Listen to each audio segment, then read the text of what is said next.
Feels like a whole new Paimon after those 2 days in the hot springs. The Abyss kinda threw a wrench in our relaxation, though. Still, spending time here really has felt like a vacation. The Kaholosaurs are so nice and so fun to play with. Their bellies are super bouncy. Oh, and Atea's snacks were so delicious. She gave Paimon some for the road just this morning, actually. Yelling at some kids who got caught throwing stones in the hot springs, so not much has changed since we first met her. Hey, you guys. Sleep well last night? Yep, this area is so nice. Glad you like it. I was thinking of taking you guys out to do some sea fishing. Later tonight, we can eat whatever we catch. Fresh fish is absolutely delicious right off the grill. Hey, Mualani! Yeah? What do you need? The team sent out to fight in the Night Warden Wars has returned. And Kachina? Is she back as well? Kachina fell in battle. But don't worry, the team was victorious, so the Rite of Resurrection will be held in the stadium soon.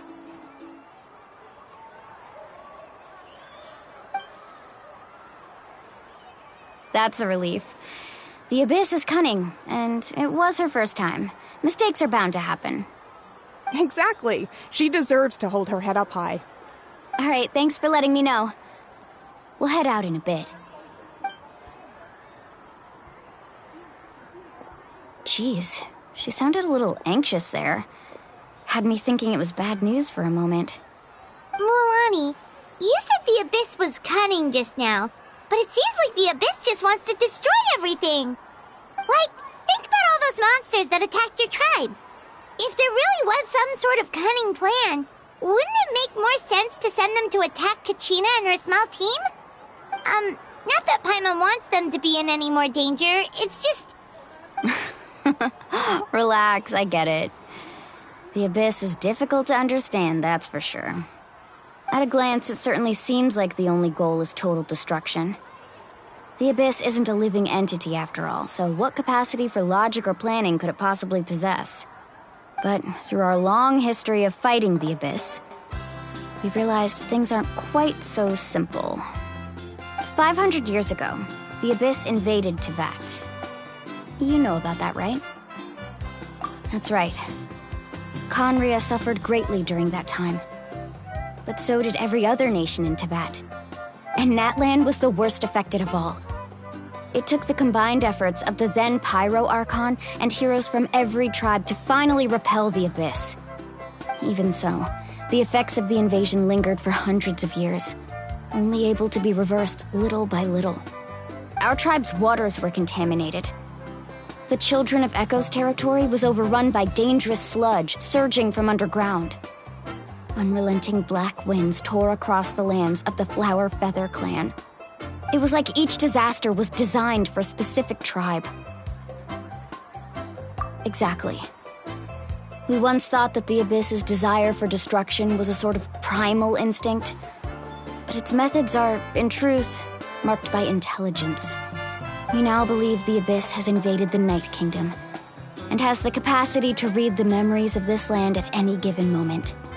And that's how it became so dangerous and cunning. Almost like it knows you inside and out. Yes, and that's why we've been unable to fully eradicate it, even after all this time. Luckily, the problems left behind by the Abyss have been successfully addressed by the various Pyro Archons we've had over the years. Now every tribe is prospering and things are looking up. I mean, just look at what we managed to do a few days ago. We totally fought them off.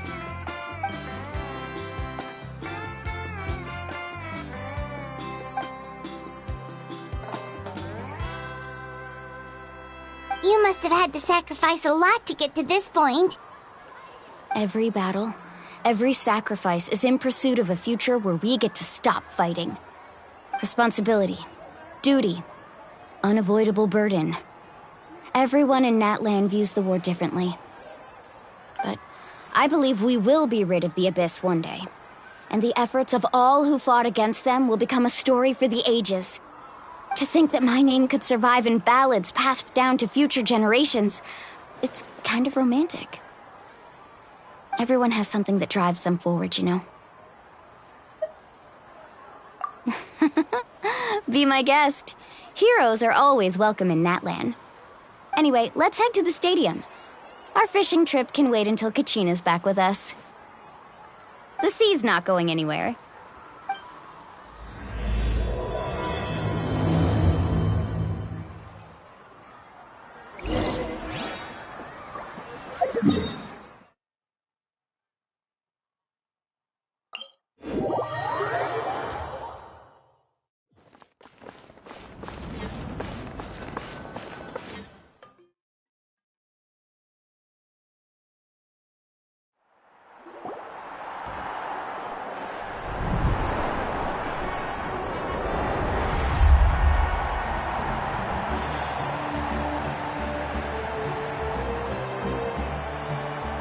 Whoa, this place is packed already! Of course. No one's gonna miss out on the chance to welcome our heroes back from battle. It's their moment of glory. Kachina's gonna be so flustered. She's never had this many eyes on her before.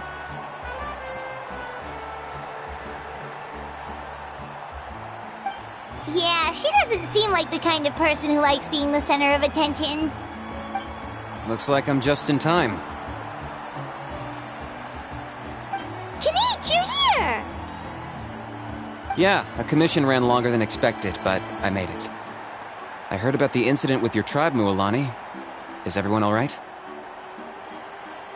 Yeah, it's all taken care of. Our new friend here's got some tricks up his sleeve, by the way. He's just as strong as Kachina made him out to be. Hey, look! Is it about to start? That's right. Someone will come out and recite a eulogy, and then we'll sing the Ode of Resurrection together. Come on, let's find a spot with a good view. When the singing starts, just follow my lead and you'll be fine. Let's go somewhere higher up so Kachina can spot us.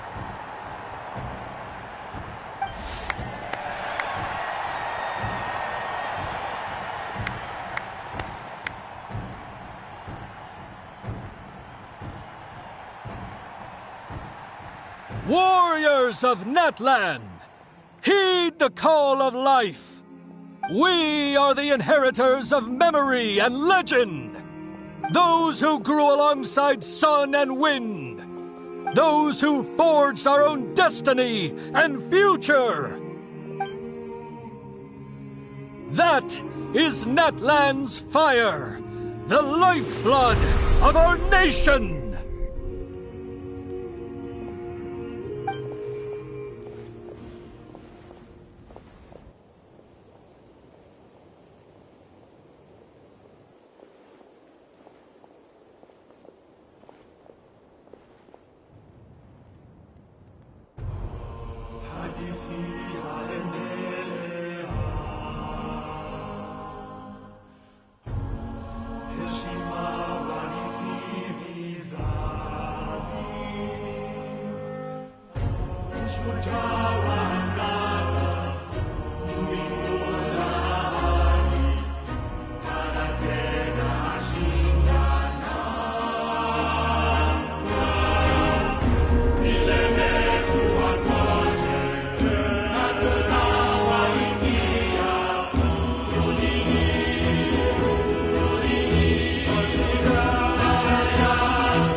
I could not find Kachina within the Night Kingdom, or locate her ancient name.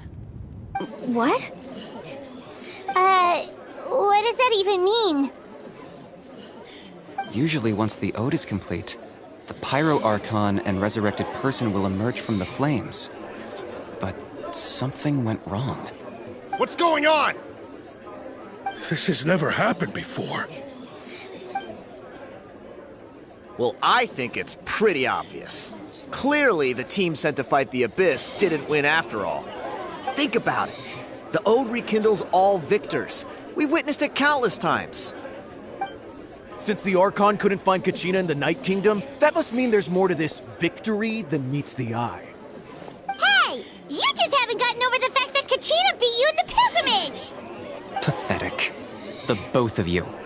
Your wild guesses are misplaced. We completed our mission. Maybe you did, but who's to say whether that little girl even contributed at all? Maybe she got scared and ran off. Why would the YUB recognize someone like her, even if she was on the winning team? How dare you insult a hero of Natlan like that? Kachina sacrificed herself to repel the Abyss. She doesn't deserve to be subjected to your vile rumors when she's not even here to defend herself. Calm down, Mualani. There's no point arguing with the likes of them. I can't just sit here and let them slander her like that. To insult a hero of Natlan, the person actually has to be a hero. You... Think about it, everyone. Who do you think is really at fault here? A girl who never should have even gone to war? Or the great Pyro Archon? Why would the rules of our nation suddenly stop working? That's true. If she wasn't revived, it must mean she failed to achieve victory. Maybe the YUB interpret victory in different ways? I mean, that girl didn't look all that strong to me.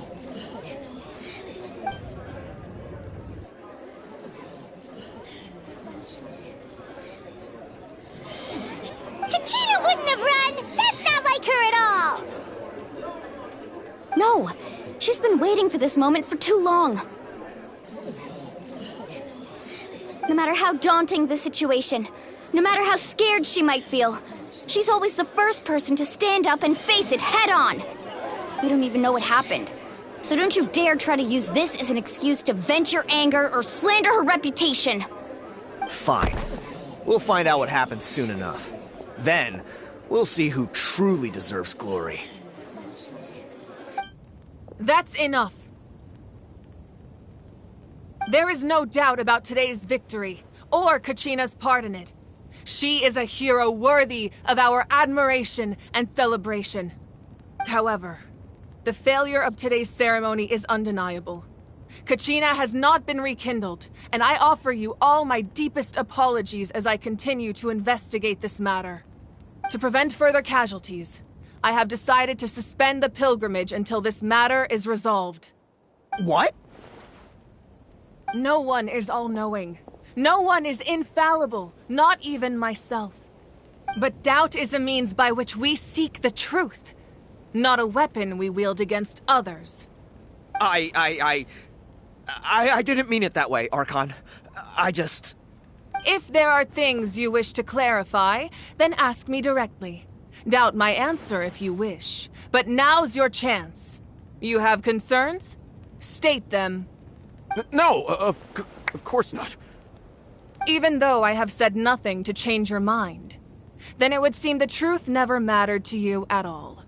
That guy doesn't even have the courage to answer the Pyro Archon's question. So much for all that glory talk earlier. I have a question, Archon. My friend Kachina. Do you have any idea where she is? It's extremely important to me. I know you said you were investigating the situation, but I'm sorry, that's not enough. I've already shared everything I know. If you want to learn the truth and rescue your friends sooner, you should join the investigation. So, what do you say? Of course I'll join. In that case, come see me in the speaker's chamber. We should join them. Oh, and if it's not too much trouble, could you drop by as well, Traveler? I'd like to have a chat. Rest assured, everyone, I'll keep the tribal chiefs informed on the progress of the investigation. Once again, I apologize for the outcome of this ceremony. If there are no further questions, let's part for now. Did she just ask us to come along? I believe she did. Let's go. I'd like to know what's going on myself.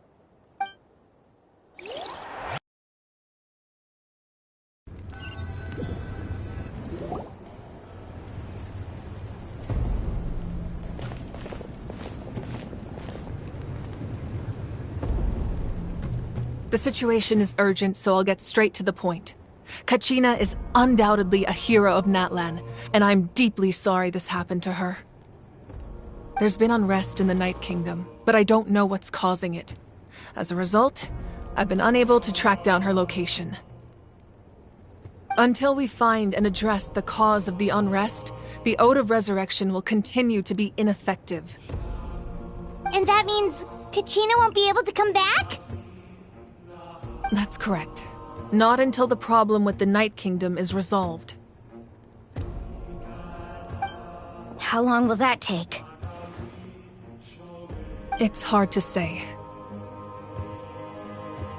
Kachina always dreamed of fighting the Abyss, of doing her part to defend Natlan.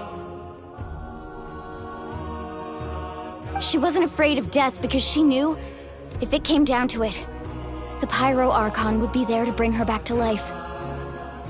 Whenever we sat down together, exhausted from training, she would always hum the Ode of Resurrection. She was supposed to come back to us. We were supposed to hug her and celebrate with her and share her joy. We supported her every step of the way, but what are we supposed to do now? Sit peacefully and wait for her return? Lose ourselves in grief over her death?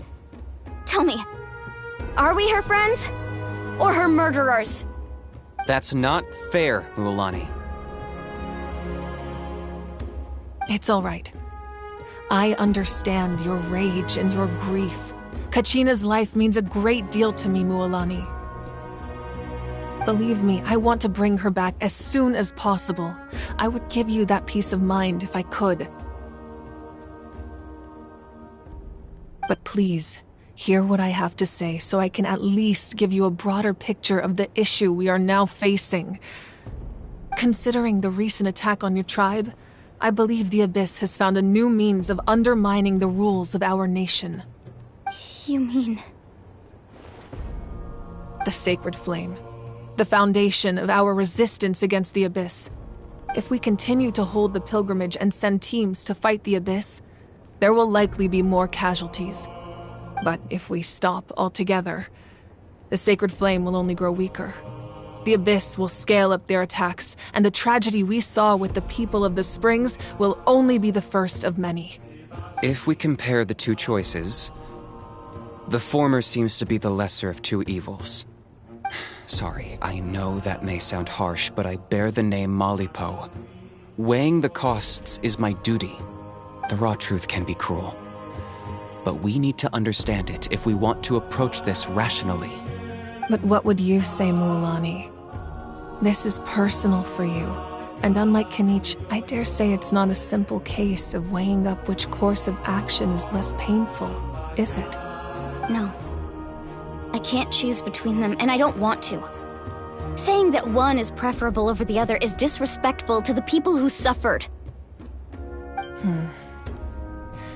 You're saying it doesn't matter whether I suspend the pilgrimage. The consequences will be equally painful. Yes. What happened to Kachina breaks my heart.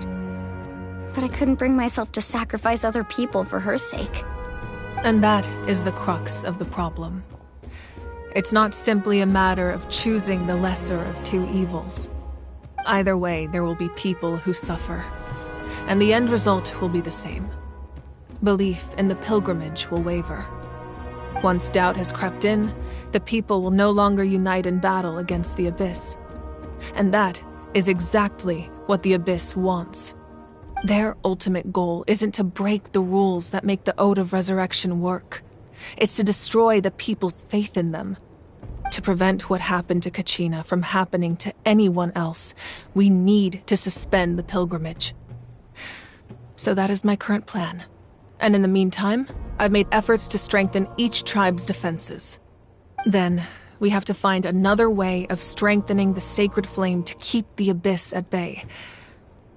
This won't be easy. I'll need time to figure out the best approach. I understand your anger, Mualani, but I hope that provided some clarity at least. Wow. Hyman thought things were gonna get heated for a second, but the Pyro Archon took the time to explain everything so patiently. I owe you an apology, Archon. I let myself get carried away earlier, and I'm sorry. You're right. We need to focus on finding solutions. We could always hold the pilgrimage without sending a team to fight in the Night Warden Wars.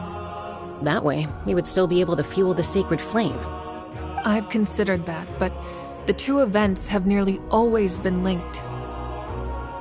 Without the chance to fight the Abyss, pilgrimage rankings lose their prestige, and competitor numbers will drop.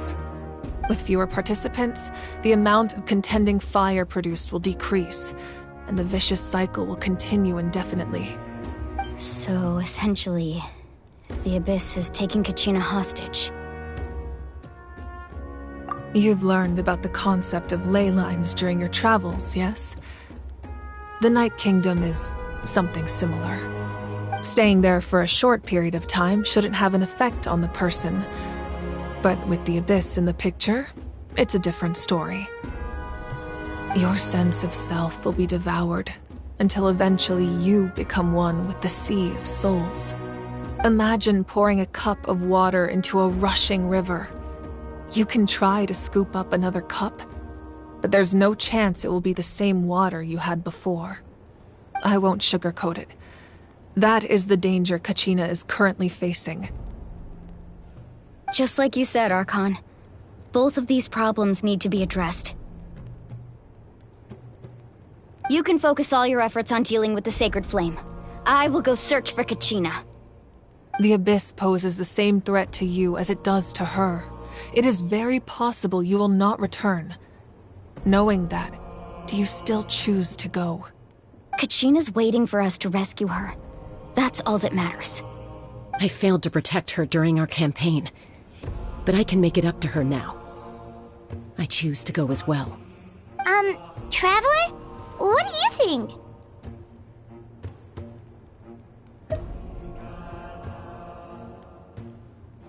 Understood. Then I'll support you in any way I can. The Masters of the Nightwind have a technique that can extract an ancient name from the ley lines. If we can find Kachina's ancient name, I can use the link between them to pinpoint her position within the Night Kingdom. Then comes the hard part. You need to visit the Night Kingdom in person and rescue her. But isn't the Night Kingdom a land of souls? Can we even go there? Under normal circumstances, only the consciousness can enter. But there is a way to go there in person. However, know that the Night Kingdom will attempt to repel you, and the Abyss certainly won't leave you be. That's fine by me. Same here. Fighting the Abyss is nothing new for me.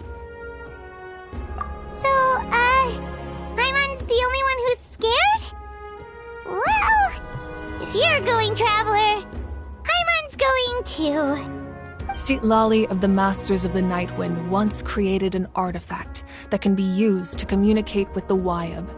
We call it the Spirit Speaker Stone. It was originally used as a ceremonial artifact wielded by the tribal chiefs, but that spiritual quality also means it can be used to search for an ancient name. That was the artifact I delivered to the Scions of the Canopy a few days ago. Didn't think I'd be hearing about it again so soon. Thank you so much for your help, everyone. Your thanks are unnecessary. I will offer you whatever aid I can, but your fellowship and courage are what will truly decide the success of this operation. Besides, you're the ones helping me. I can only focus on one thing at a time, after all. Traveler, I certainly didn't expect our first conversation to be so serious. I've heard all about your accomplishments. Ever since you arrived, I've been hoping to meet you and offer you Natlan's highest level of hospitality. Why? Why? Is that not what happened in the other nations you visited?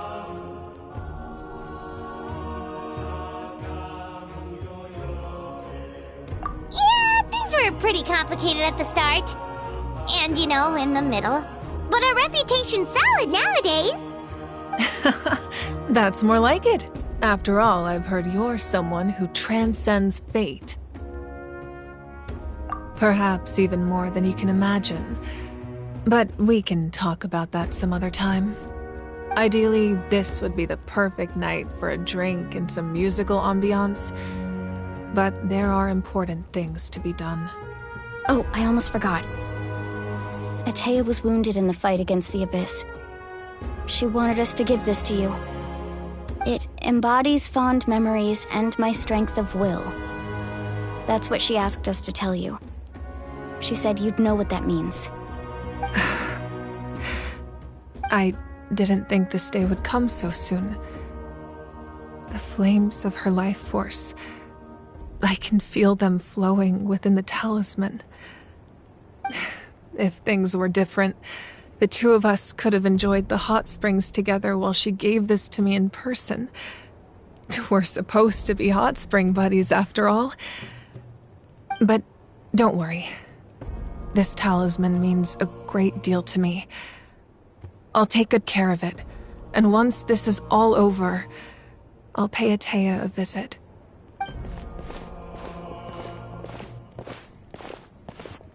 You said you didn't want to jeopardize the production of Contending Fire. But that's not at all why you decided to suspend the pilgrimage, is it? You're right. Even now, the production of Contending Fire is far from sufficient. The gradual corrosion caused by the Abyss has resulted in a massive shortage of pyro energy, and we're currently at the breaking point. As things stand, the pilgrimage is a lost cause. Suspending it allows us to save our strength to defend the tribes. The Abyss has brought catastrophe to Natlan, and Kachina's disappearance in the Night Kingdom is a direct consequence of that. We can't let the general public know that. No. If the public learned that Natlan's destruction was close at hand, there would be immense panic. But if I said nothing at all, they would have continued to question the integrity of Natlan's heroes. Another simple choice. The latter was clearly the better solution. But you chose otherwise. I have never subscribed to the belief that the right choice is the one with the fewest sacrifices. Let's go. There's still a way for the sacred flame to last a little longer. You mean? Yes. Come with me.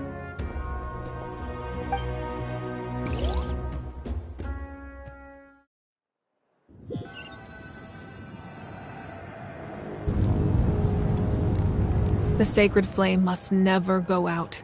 Not only does it strike fear in the Abyss, but it's also the pillar of Natlan's stability. So until our heroes are ready, I will sacrifice my power to keep it burning. But that can only last so long. I think we should focus on the remaining ancient name-bearers. Don't let desperation cloud your judgment. Those chosen by the Wayab have already embarked on their destined path. It is for them to decide how that journey ends, not us. All we can do is support them. Even so, for you to make this sacrifice, it's not right. If not me, then who? No other is capable of sustaining the sacred flame. I possess great strength, but I'm not above my people. This is part of my duty.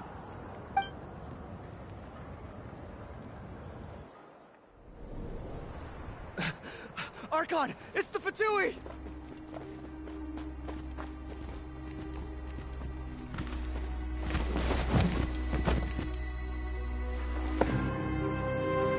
The Archon of Natlan. A force to be reckoned with. The secret of the ley lines is no secret to me. Long have they been destined for ruin. And since the oath made 5 centuries ago remains unfulfilled, what use is the Gnosis in your hands? I don't know what you mean. But it sounds like this is about more than the Tsaritsa. In times of crisis, someone must pick up the mantle of salvation. Your plan has reached an impasse, and now it falls to me to create new rules for Natlan. But before the dawn of a new age, the old must be destroyed.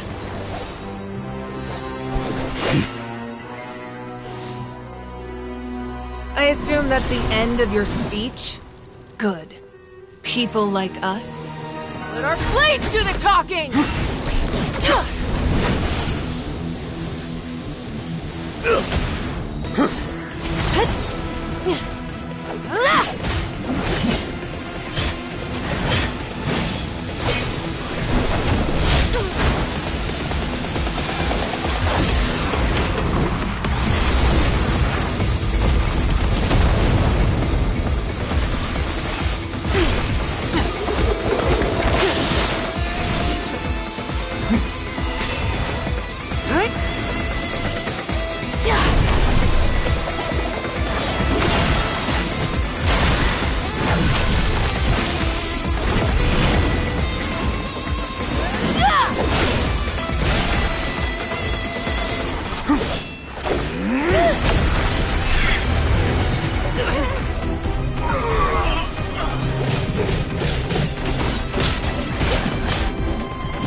Masters of the Night Wind.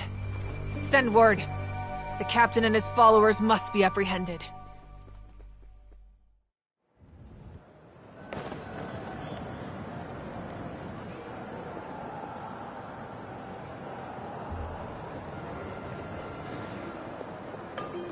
Are you alright, Archon? He was a formidable opponent. Exactly what I would expect from the first of the Fatui Harbingers. I never imagined someone could match you in combat. If the Tsaritsa sent him here, why would he bring up what happened 5 centuries ago? Yeah. And how much does he know about Natlan? The Harbingers are all driven by their own personal goals. The only purpose that unites them is collecting the Gnosis. But I'm sure the captain has his own reasons for being here as well. Whatever his motive, we should shift our focus to the Fatui. If they attack again, and we're not prepared, we're done for. No, we're running out of time. The wound I inflicted should hold him back and weaken him for the time being. Besides, I'm sure you noticed, the power that came to his rescue just now came from the Masters of the Night Wind. In other words, there are traitors among us. Not necessarily. This could prove to be a very valuable turn of events. When we exchanged final blows, I sensed an unusual presence within him. I'll need to investigate further. Kanich, go to the Masters of the Night Wind and look into who could have aided the captain. Speak to Sitlali. She should know. Of course. I'll head out right now. Do you still intend to... Yes, but fear not.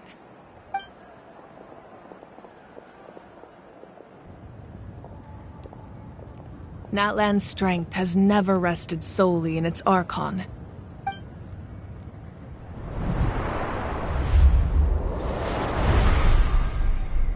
Together we foresaw the only path that leads to our nation's future. We must trust in that vision now.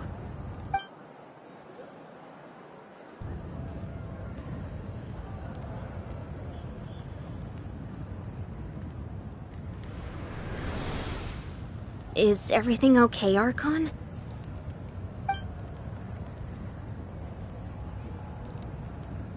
Completely fine.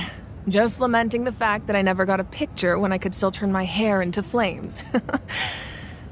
Too late now. I just hope the others have a safe journey.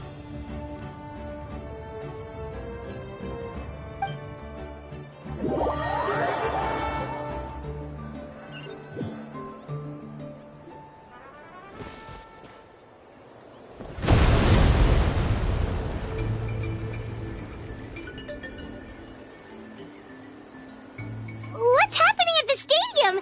Did something explode? It feels like the Archon unleashed her power.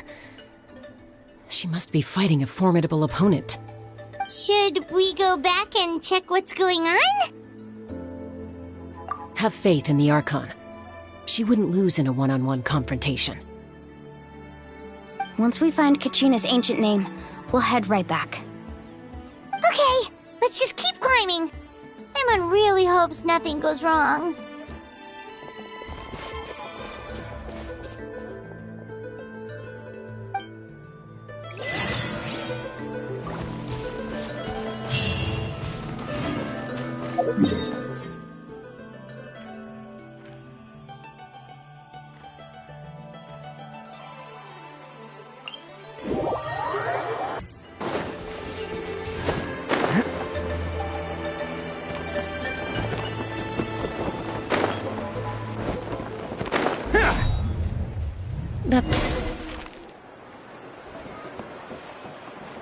Chaska.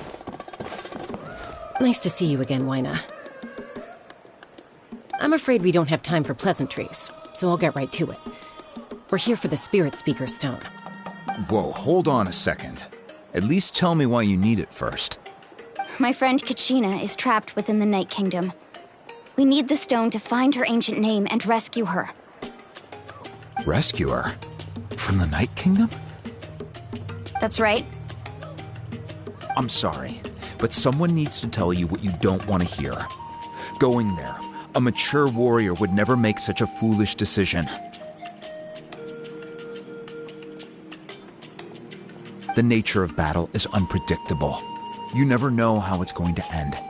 Losing a friend is tragic, but when that happens, the best thing you can do is focus on how to prevent further casualties. I appreciate what you're trying to say, Chief Wyna. But if the price of maturity is abandoning a friend in need, I'll choose foolishness any day. If Kachina's still holding on, then so will I. I thought you might say that. Is something wrong, Wyna? This doesn't seem like you. Life isn't complete without taking risks. That's always been your mantra. It's nothing. The Night Kingdom is a dangerous place. Can't blame me for checking if you were up to the task. If you're that determined, far be it from me to stop you. Here's the stone. Keep it safe, okay? It's not like we have a spare. Thank you. Seems like you two go way back. But aren't you from the Flower Feather Clan, Chaska? Oh, Chaska's a peacekeeper, so she's famous throughout the tribes. She's always the one people call to resolve conflicts, so we slowly got to know each other that way. Her younger sister Quichi's always hanging around our tribe, too. She's helped us out a lot in the past. Oh, you have a younger sister? Yes, I'll introduce you to her sometime. But let's get back to business. Waina, how do we use the stone? As you probably know, your intended destination is completely different from the real world. The Night Kingdom is like a river flowing with concepts, and the ancient name you seek is like a tiny fish swimming downstream. In that sense, the stone is like a fishing boat drifting down the river, but the boat alone isn't enough. You need a fisherman experienced enough to steer it in the right direction. We couldn't do that ourselves? With a little practice, I'm sure you could. You have the strength and the talent. If you want to make sure this works, though, I could recommend someone to you. Who? Vichama, a legendary warrior and scout from our tribe. He's got a keen eye and a well-honed intuition. Even his ancient name means to seek. If you're fishing for a name, you're gonna want him on the boat. Vichama? Why does that name sound familiar? He's one of Auntie Atea's hot spring buddies. I've heard stories about him. Where can we find him? Ever since Malco passed, he spends most of his time gazing out at the scenery from the cliff tops. Follow the path that way, and I'm sure you'll find him. Thank you. We'll go look for him there. Good luck. I hope everything goes well.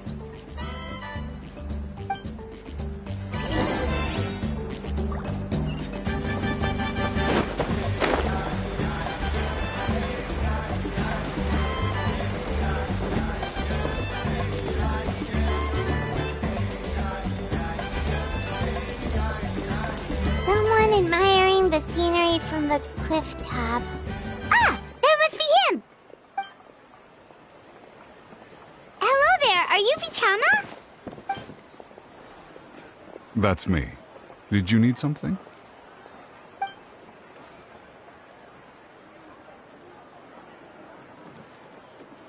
What? You're saying you can bring someone back from the Night Kingdom? How is that even possible? No, if you really think about it, anything's possible in that kind of place. But that would mean... Are you okay? You don't look so good. Everything's fine. I'll help you, but I do have a small request. After I help you find Kachina's ancient name, I want to use the stone to look for my friends as well. Your friend? Oh, why not mention someone named Malco? Is that who you're talking about? Yes, but I'd rather not get into it if it's all the same to you. That's not a problem. We agree to your request. Yeah. Since you're helping us find Kachina's ancient name, it's only right that we return the favor. Then we're agreed. Can I have a look at the stone?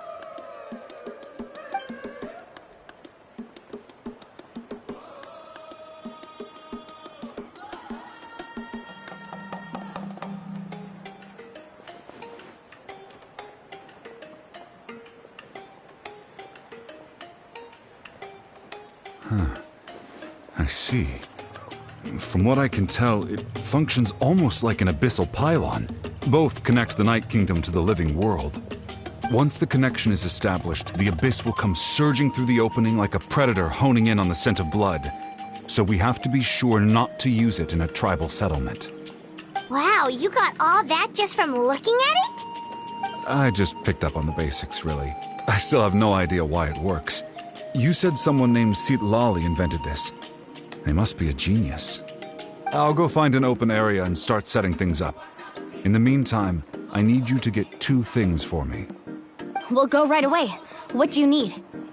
First, I'll need some hook ropes. Pretty much every store around here carries them, so no need to go anywhere special. Oh, and I need to build a net out of them, so make sure you get a good amount. Wait, are you saying you're going to use a real net to catch Kachina's ancient name? How does that work when one's tangible and one's not? By creating something tangible in our world, like a net, we can create a connection to a corresponding concept in the Night Kingdom. Basically, I'm going to use the concept of a net to catch something equally intangible, an ancient name. Oh, I see. What about the second thing you needed? Right. I need two chunks of obsidian. Once we bring the ancient names into our world, we'll need a place to store them.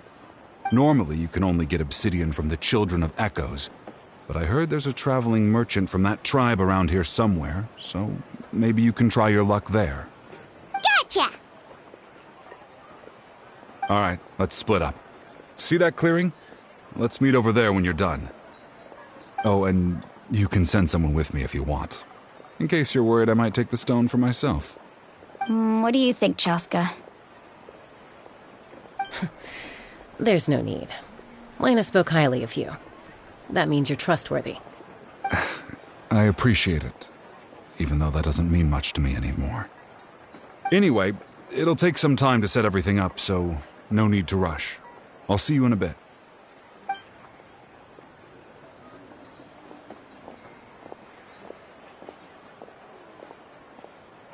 What an odd guy. He seemed so defeated, but also really invested in the stone at the same time.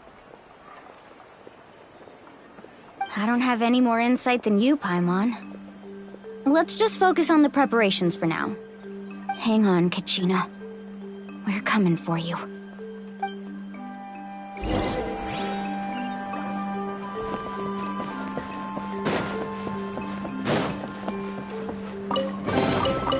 Alright, new toys for the boys.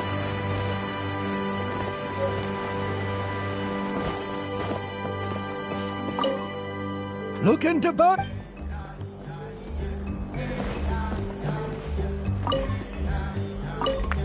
Looking to buy something?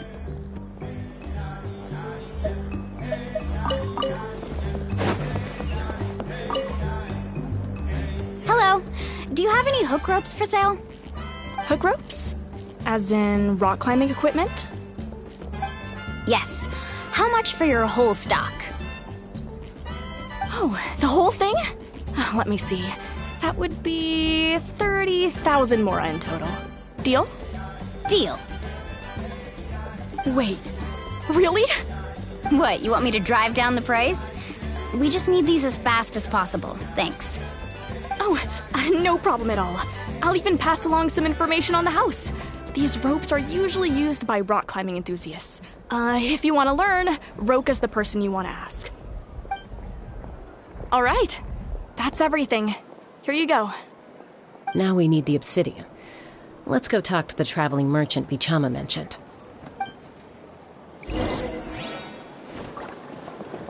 Anything else I could...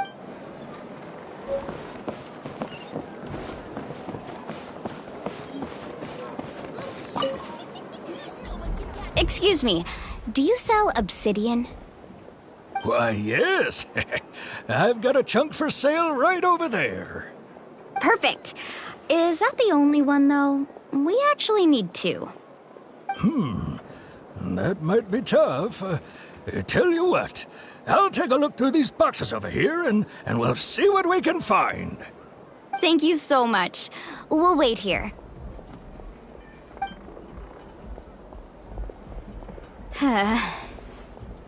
Relax.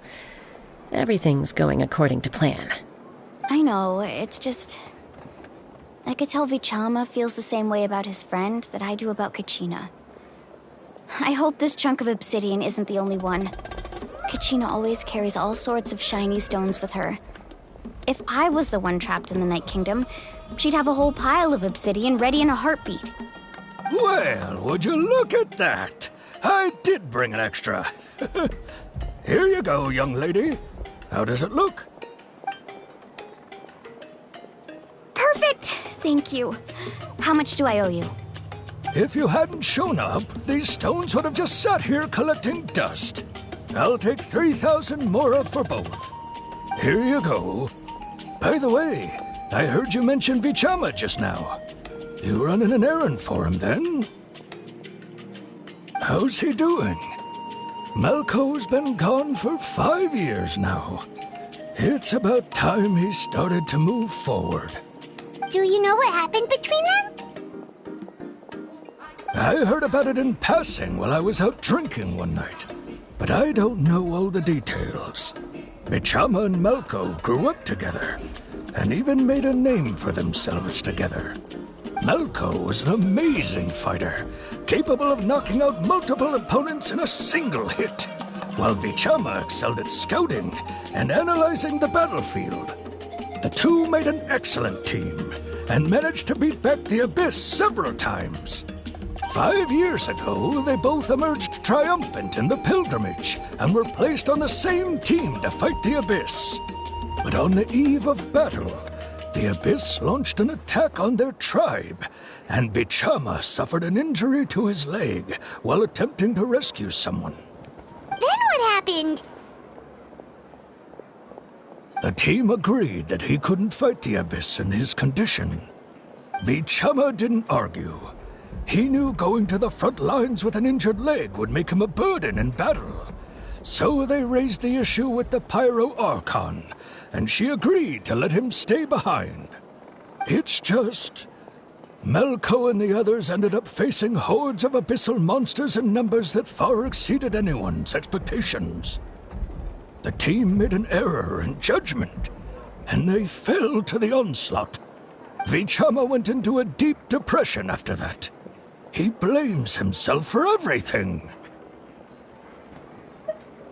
Oh, you're not wrong. But it's possible he chooses to blame himself. Not because he did something wrong, but because he wasn't able to do anything at all. I've tried convincing him to move forward, to stop dwelling on the past. But the shadow of Malko's death hangs over him still.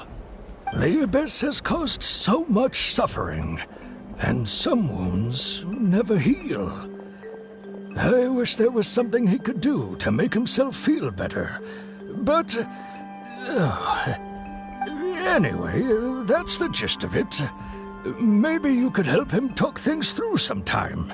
I would really appreciate it.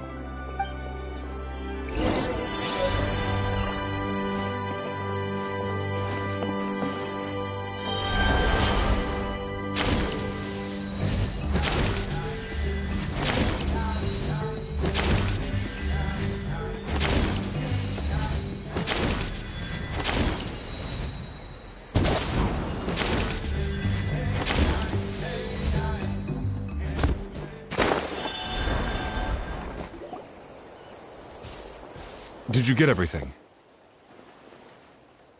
Yep, it's all here. When do we start? I've made all the necessary adjustments, so we're good to go.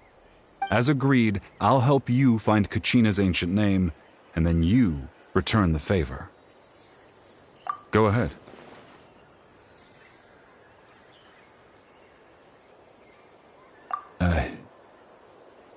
Yes. After Malko fell, I scoured the battlefield to see what happened. It turned out he wasn't bested by some impossibly powerful foe. He was dragged to his grave by the sheer number of enemies. If I had been there, I would have been able to sense the danger. I could have warned them not to advance. I've always blamed myself for what happened.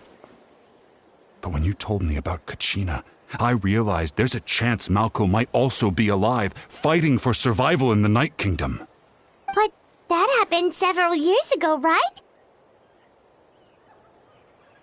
The Pyro Archon said all life within the Night Kingdom eventually becomes one with the Sea of Souls. There might not be much hope, but I still have to try. Malko and I promised each other, even if we never managed to root out the Abyss for good, we would fight together until the end. All right, let's get to it. I'll start searching for the conceptualized version of Kachina's ancient name. If you see any fragments scattered around the area, please collect them.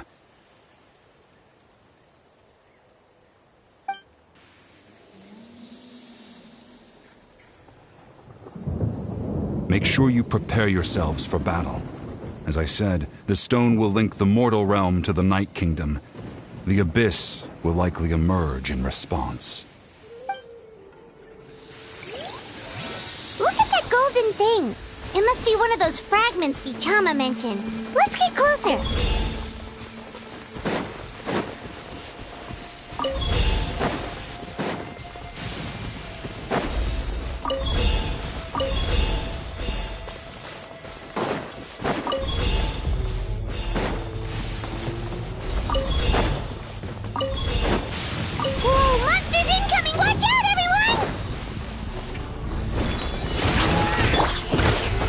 Solidify! This is order!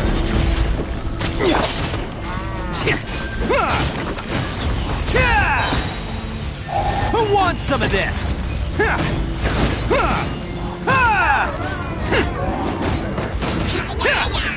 Let's roll! Rest and reboot! I will have order!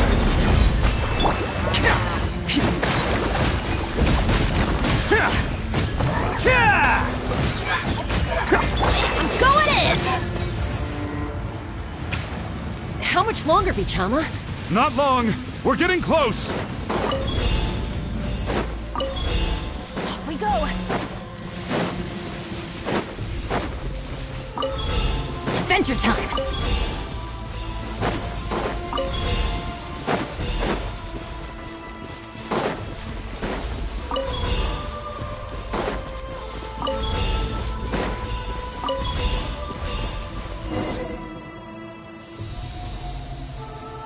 Vichama!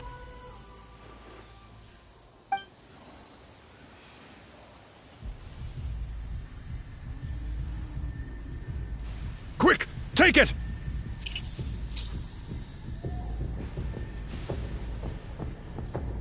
I found Kachina's ancient name. Hang in there, Malko. Just a little longer. Something's not right. The power of the Abyss is getting stronger. The Abyss is corroding his body! Vichama, you can't keep going, you'll die! I should have died 5 years ago. I just need a little more time. Please, I'm almost there. Thank you.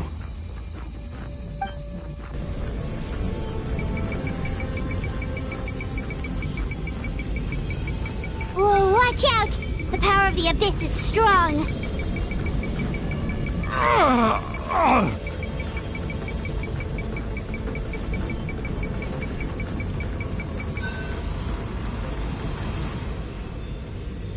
This power. Hanging in there? Malko. No! Why can't I find him? Why? We can't wait any longer. Pull him away from the stone, Mualani. I already tried, but the power of the Abyss has him in a chokehold. It's like he's tied to the stone with an invisible rope. In that case, we have no choice. I'm sorry, Seed Molly. Get back! Chaska, wait!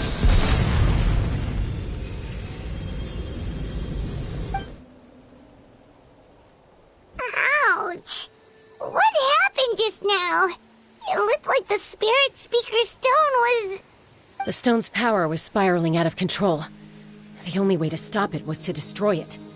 You were all caught in the shockwave of the explosion. You might feel dizzy for a while, but that's normal. Give us a heads up next time, will you? You're lucky we managed to dodge it in time. I thought I said to get back. Yeah, barely a second before you made it go poof. Not everyone has your reflexes, Chaska. We were this close to getting dragged into the explosion. Okay, I'll be more careful next time. At least Kachina's ancient name is still in one piece. Wait, where's Vichama? Vichama! Vichama! I couldn't find Malko's ancient name. It must be completely gone by now. Once your ancient name disappears, there's no coming back. From the very beginning, I knew there was a slim chance, but still. And now... it's too late to save him. From the minute he left that day, it was already too late. Vichama. I'm sure he's heard enough condolences over the years. Let's just give him some space. Huh? What's that in your hands, Vichama? It looks like something's glowing! Huh? This is...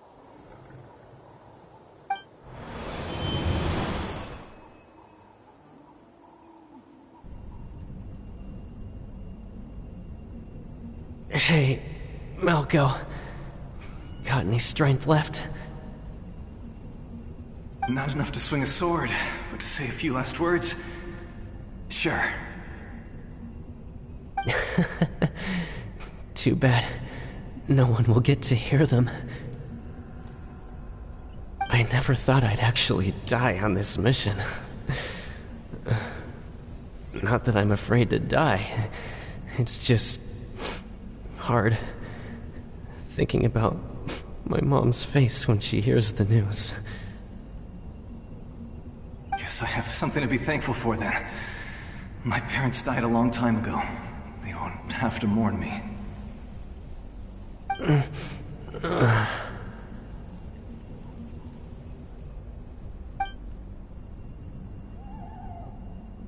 Pisak! Always had to beat me at everything, didn't you? Right to the end, you were never one for goodbyes. Maybe you're right. Maybe no one will get to hear our last words. But just in case... Vichama, I'm so glad you didn't come with us. Don't be sad. Just keep on living. For the both of us.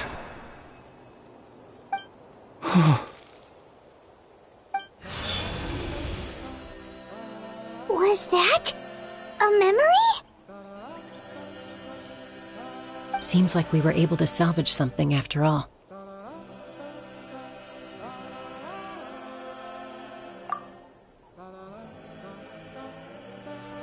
Of course.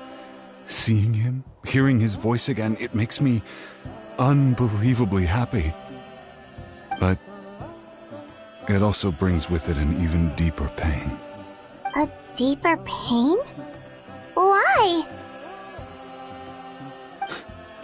Malco was always the type to put on a brave face. But in that memory just now, his hands were shaking, and his smile was forced. For all these years, I regretted not being able to fight alongside him to the end. And now I know, at the end of his life, he was thinking the same thing. Vichama. I'm fine. Actually, I heard Chief Wyna wasn't really on board with your plan to go to the Night Kingdom. When you asked for my help, I hesitated too. I knew helping you find your friend's ancient name meant leading you one step closer to danger. But I also understood why you had to try. Everyone has regrets in life, but not everyone gets the chance to make up for them. Once allowed to fester, guilt strips us of our most valuable qualities as warriors. In that sense, we might as well choose the braver path from the very beginning. If I could do it all over again, I would have followed Malco to the front lines no matter what. Even with an injured leg, there were still things I could have done. That way, even if the outcome stayed the same, I still would have fought alongside him to the end. There are critical junctures in life, and if you don't seize the chance to act, there's no going back. That's something I had to learn in hindsight, but you're still at the crossroads of your journey, so I hope you can walk away without regrets. Thank you, Vichama. I feel even more determined now. Kachina will come back to us. I'll make sure of it. I promised I would find her, and I intend to keep that promise. That's good to hear. Strange. My body, it's... Once abyssal corrosion enters the body, a portion will fuse itself to your internal organs. Even though the Traveler possesses powers of purification, the corrosion can never be fully eradicated. Thanks to him, though, you were only briefly exposed. Slowing your breathing and controlling your emotions should help you keep the symptoms in check.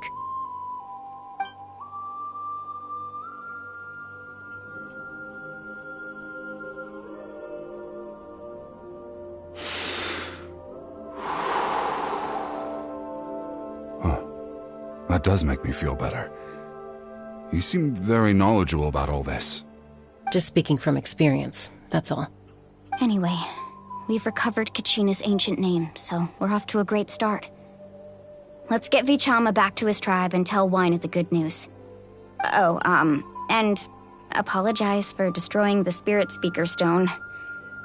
We had no choice, though, so he'll probably understand. right?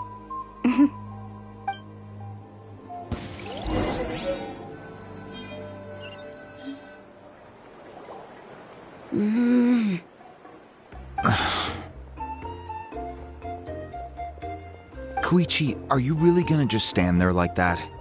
I don't know what you want from me. I think you know exactly what I'm trying to say, Uncle Wina. I can hear it in your voice. Honestly, it's just one thing after another with you two. They're back. Koichi? What are you doing here? Don't play dumb with your own sister. You know exactly why I'm here. My apologies, everyone. I just need to borrow Chaska for a few minutes. You come with me.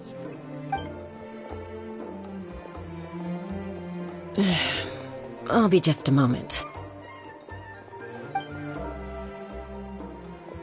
Who is that? Koichi, Chaska's younger sister. Although the two aren't actually related by blood, it's kind of a long story. It's not really my story to tell, but I guess it's not a secret. You see, Chaska was actually raised by cuckoo-sores. She was afflicted with a rare disease when she was a child, and abandoned in the wild as a result. The Abyss found her out there, all on her own, and tried to devour her. But in the end, all that did was trigger her will to live. That strength of will pushed her to survive. But it also planted a seed of conflict within her. Eventually, she was adopted by the cuckoo-sores. Wherever they went, she followed, getting into fights right and left. For some reason, Paimon can totally imagine that. Well, when Chaska finally returned to human society, it was Koichi's parents who adopted her. At the time, Chaska still had a habit of getting into fights, so Koichi was always taking her around, apologizing to everyone. Ah, I remember those days. One of those fights was definitely with me. But, you know, kids. You're fighting one minute and your friend's the next. Eventually, she found a way to rein in that desire to fight. And now she's who people call to resolve conflicts. She's known as the Peacemaker. It sounds like she still argues with Koichi, though. Don't siblings usually stop fighting when they get older? That's partly my fault. Koichi asked me to stop Chaska from doing anything dangerous, but you probably know by now, once Chaska makes up her mind, there's no changing it. Oh, I get it. No wonder you tried to talk us out of going to the Night Kingdom. Chaska even said that wasn't like you. I'm all for your adventure. You need to take risks when you're young, because by the time you're my age, you couldn't attempt something like that even if you wanted to. Better try now than live with regrets later. That's what I say. Still, I can understand where Koichi's coming from. In the end, nobody wants to sit back and let a loved one put their life on the line.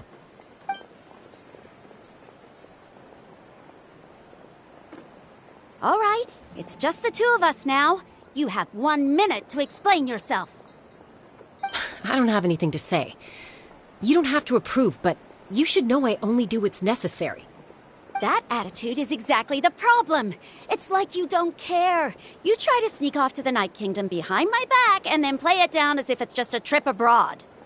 Well, technically I am going abroad, right? Again with the excuses! We agreed, didn't we? There are 4 levels of danger. If it's not something urgent, you can only engage in level 2 danger and below. You can only go up to level 3 if a situation is so dire there's absolutely no alternative. But a trip to the Night Kingdom? If that's not a level 4, I don't know what is. And you were just going to sneak into the place without saying anything. What do you mean, sneak into the place? I always planned on walking in there with my head held high. You bought off Uncle Wina, didn't you? He promised me he'd stop you from doing anything dangerous. Oh, it's like he didn't even try. You feel like he went back on his word. What if I told you my mind was made up, and there was nothing he could have done? Not even by force. Oh, I knew it! So he did try to say something, but you didn't listen. This is important. If you were in my shoes, you'd make the same decision. You don't know that. I'm a doctor, and I handle logistics. If you're going to waltz into a dangerous situation where you could lose control at any moment, it's my duty to say something. All right, whatever. Anything else? What do you mean, anything else? Why don't you reflect on what you've done and promise me you'll stay put? Time out. Is this one of our normal arguments or a serious one? Chaska, does it sound like I'm joking? Then... you need to know something. What happened to Kachina was partially my fault. I can't leave her there to die. That's not who I am. But the person you become when you lose control, that's also not who you are. That's a different issue. You said it yourself. A person is only as good as their morals. If I want to live in Natlan, I need to display qualities that make me worthy of this nation. I've also told you that managing your condition is equally important. Sometimes you have to make sacrifices. All right, let's stop this here. If we keep going, I might actually have to get serious. And I think Waina prefers his roof attached to his house. Is that a threat? That sounds like a threat to me. Koichi! Younger sisters are supposed to listen to their elders. So, you're really going to go, no matter what I say? I'm supposed to be your sister. Then support me. I'll be back. All you have to do is wait. Chaska. So, that's it. Why'd you have to turn out to be so darn annoying?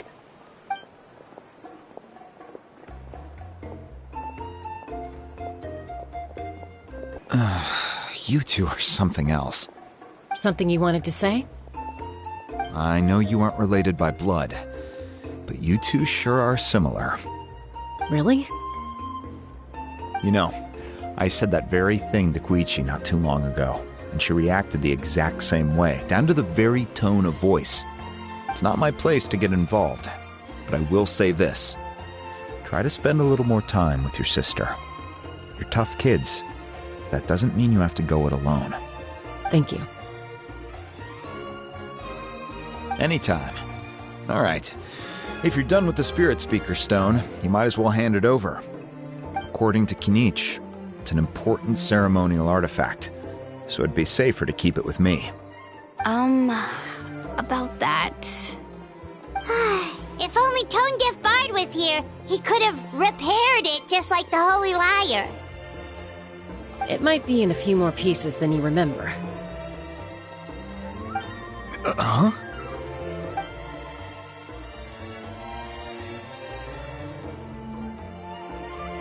I see. Sounds like it was an urgent situation. If someone's life was on the line, then you had no choice. Still, Citlali's going to be a nightmare to deal with now that you've broken her stuff. I'll explain everything to her later. Stay safe out there in the Night Kingdom, okay? I'll wait here for your safe return.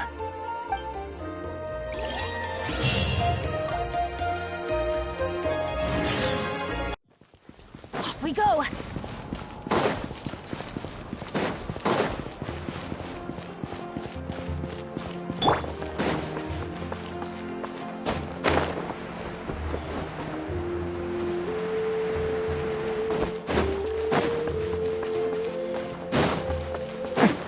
Catch me!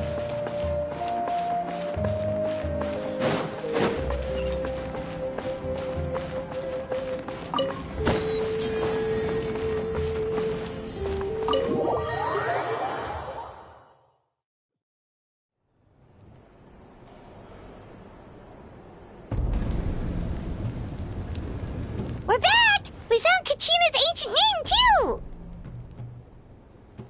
Well, it's fairly complicated.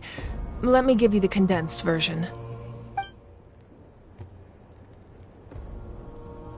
The Fatui again? We can't go anywhere without them causing trouble. But what if the Fatui finds out you've lost your power? Won't they try to take advantage of the situation? That's why it has to be our little secret. No one else can know, or we're asking for trouble. Look, I wish I could offer you some sort of consolation, but I won't lie to you. With multiple factions closing in, there's nothing comforting about the situation we're facing. Still, all you need to do is focus on your goal. You can leave the complicated matters to me. I can also step in on the Pyro Archon's behalf. There's a limit to what I can accomplish, but I'll help you however I can.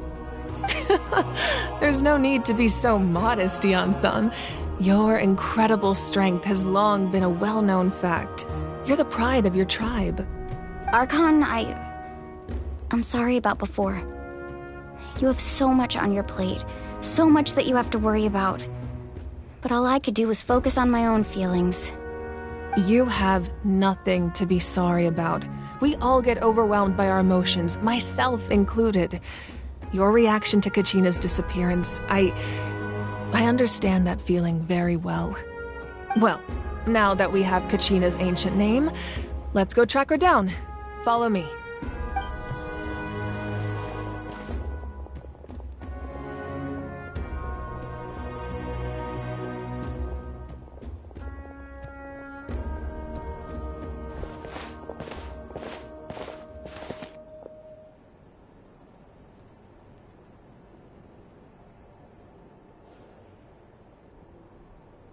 What is this place? Hey, isn't that Atea's talisman? Good eye. This is where I store all the various mementos I've collected. Whoa. I've never seen this place before. There's so many things in here. It looks like there are items from every tribe. Collecting them must have taken a lot of effort. I suppose you could think of it as a hobby of sorts. In Natlan, everyone grows up listening to the stories of heroes, and physical items do a far better job of preserving those stories than our own memory. Now, I still have some preparations to make for the ceremony, so feel free to take a look around in the meantime. If you're curious about an item, I'm more than willing to tell you about its origins. All right, we'll have a look.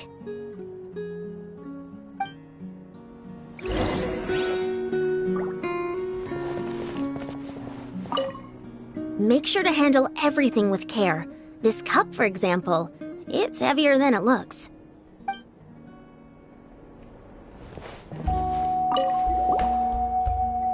Whoa, that belt is bigger than Paimon's head! The Collective of Plenty are known for their bodybuilding competitions and contests of strength. This belt is a symbol of great honor within the tribe. The association with strength might also have been the reason the original belt was extremely heavy. It was difficult for even two people to lift. And even if a warrior had the strength to put it on, wearing it for any length of time would still leave them gasping for breath. Sounds like it. So the owner of the original belt, Kitera, commissioned a craftsman to make a copy identical in appearance but far lighter in weight. That is the belt you see before you. He would often wear this version when training in order to protect his waist. Or he made a lighter version so he could wear it all the time and show it off.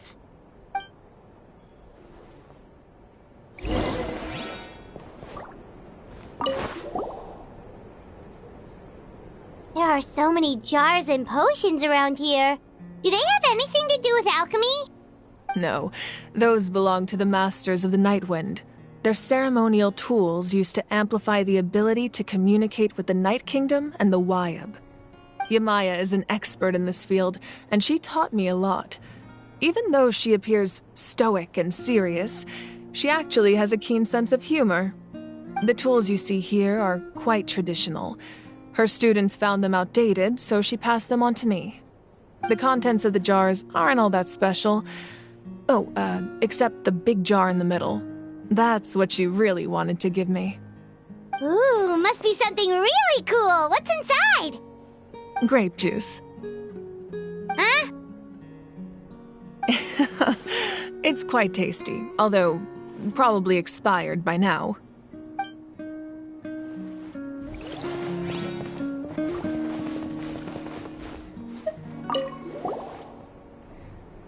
there's a fishing rod here. It must have belonged to the people of the springs. That's right. It belongs to a legendary fisherman named Matavaru. I have his entire set of fishing equipment, actually. He and I met in a tavern. He told me about a particular kind of giant fish and his meticulous plan to catch it. In his eyes, I saw a hunger and a strong fighting spirit. To him, the sea was the battlefield upon which he staked his honor. So, did he do it? The next time I saw him, he was covered in scars. It turned out the fish he sought had been corroded by the abyss. He managed to kill the fish, but sustained a serious injury in the process, which meant he could never go deep-sea fishing again. Can a fisherman claim victory if he fails to bring back his catch? That's what he asked me in the end. Well, Paimon thinks he won. That was my answer as well. The experience was far more valuable than the prize itself. In the end, he didn't want his tools to go to waste, so he gave them to me. Wait, that means you also know how to fish. Maybe we can go head-to-head sometime.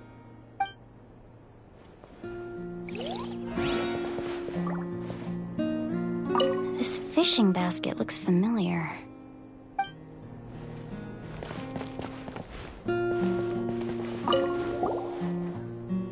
This is Atea's talisman. I'm sure you're familiar with this one already. Atea was rarely ever without it. The talisman brought her a lot of luck in battle.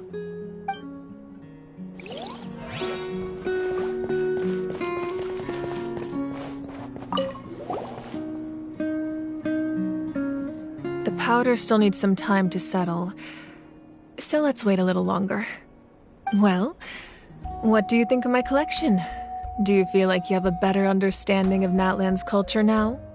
Yeah, if each item represents a different story, seems like Natlan's really been through a lot. Does every item hold a special memory, just like Atea's talisman? That's right. The items in my collection actually serve a similar purpose to the ancient names passed down among the tribes. They demonstrate the true shape of time. The shape of time? Most people perceive time as a linear concept, almost like a straight line that can only move forward. We cannot change the past or predict the future. But there's also a different theory, one that I believe to be closer to the truth. Namely, that the past, present, and future all exist at once. At once? Paimon's not sure she understands. Let's say your journey ended right now. Thinking back on your experience in each nation, which one would you say was the most important? Exactly. Even at the end of your journey, the things you experienced along the way don't cease to exist. They become part of who you are. Take out a portion of that journey, and you would likely make very different decisions, and eventually arrive at a very different destination. The future is the same way. It exists even though it has yet to come to pass. We just lack the means to perceive it. Of course, there are those with the power to foresee the future. They simply call it by a different name. Fate. You're quite familiar with that concept, I would imagine. That does kinda make sense. The future hasn't happened, but already exists. Humanity excels at living in the present, but too often we forget the past and neglect the future. While the pilgrimage and the Night Warden Wars lead us to a better future. Only by uniting the people of Natlan across countless eras can we fight back against an enemy as formidable as the Abyss. To come up with such a set of rules, the first Pyro Archon must have possessed a level of insight I can only imagine. That's correct. At first, he was a mortal man with no special power. After he ascended to the divine throne, He used it to borrow power from the heavens and establish the rules of Natlan, namely a framework through which ordinary people can ascend to Archonhood. By holding the pilgrimage, we're able to determine the strongest among us, and when that person ascends to the divine throne, their inner flame will awaken. In addition, the sacred flame will grant them significant knowledge and memory of this land. After all, that's how I came to know everything I just told you. So, it all comes down to the power of the divine throne and the rules. Wait, is that a family portrait? Yes, that's my mother, father, younger sister, and the little saurians we raised. I turned a piece of my dad's leather armor into a canvas and commissioned a famous artist to paint our likeness. Your sister is so cute! It looks like the two of you are really close. Paimon was having a hard time thinking of an Archon as an ordinary person, but seeing this portrait, it kind of makes sense now. It really doesn't look like there was anything special about you before.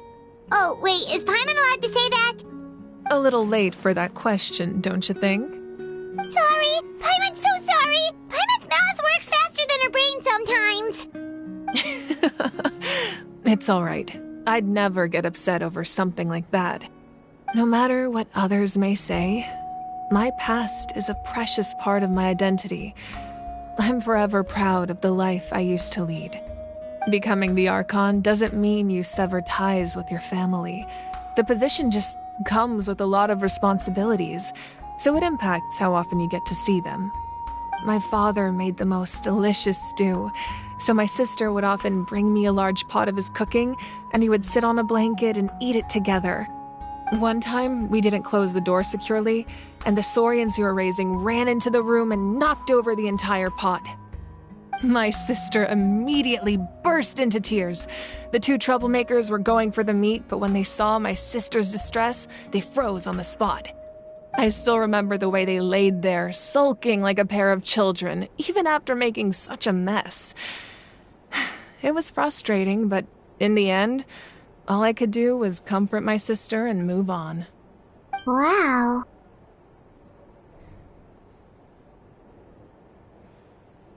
Isn't that what being a family is all about? I think about that story a lot, actually. As the Archon, I made a vow to defend this nation, and experiences like that, they remind me exactly what I'm trying to protect. Well, what happened after that? This portrait looks pretty old. Your sister must be all grown up by now, right? I believe she ended up working as an architect and artist. She built many houses and crafted many beautiful works of art. Anyway, that's enough about me. Now that the powder is settled, we can begin. Ian-san, Mulani, Chaska, over here, please. Place the ancient name up there, and then we'll begin.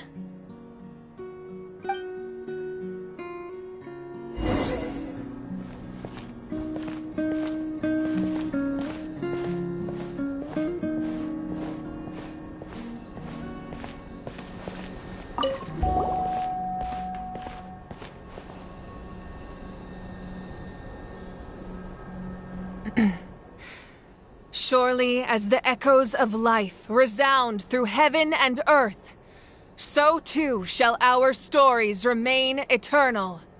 Ancient name, take us to your fated bearer. Allow her to answer our call.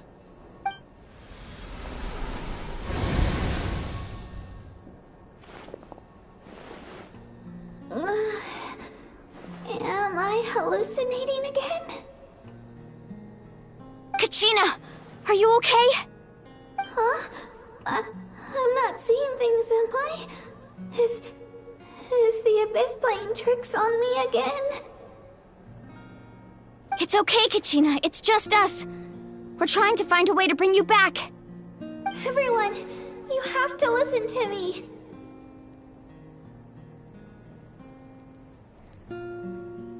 I've been investigating the Night Kingdom this entire time, and I figured out what's wrong. The Wyab is being affected by the Abyss. I was waiting for the Y-Up to send me back, but then this really strong monster came in and it almost killed me.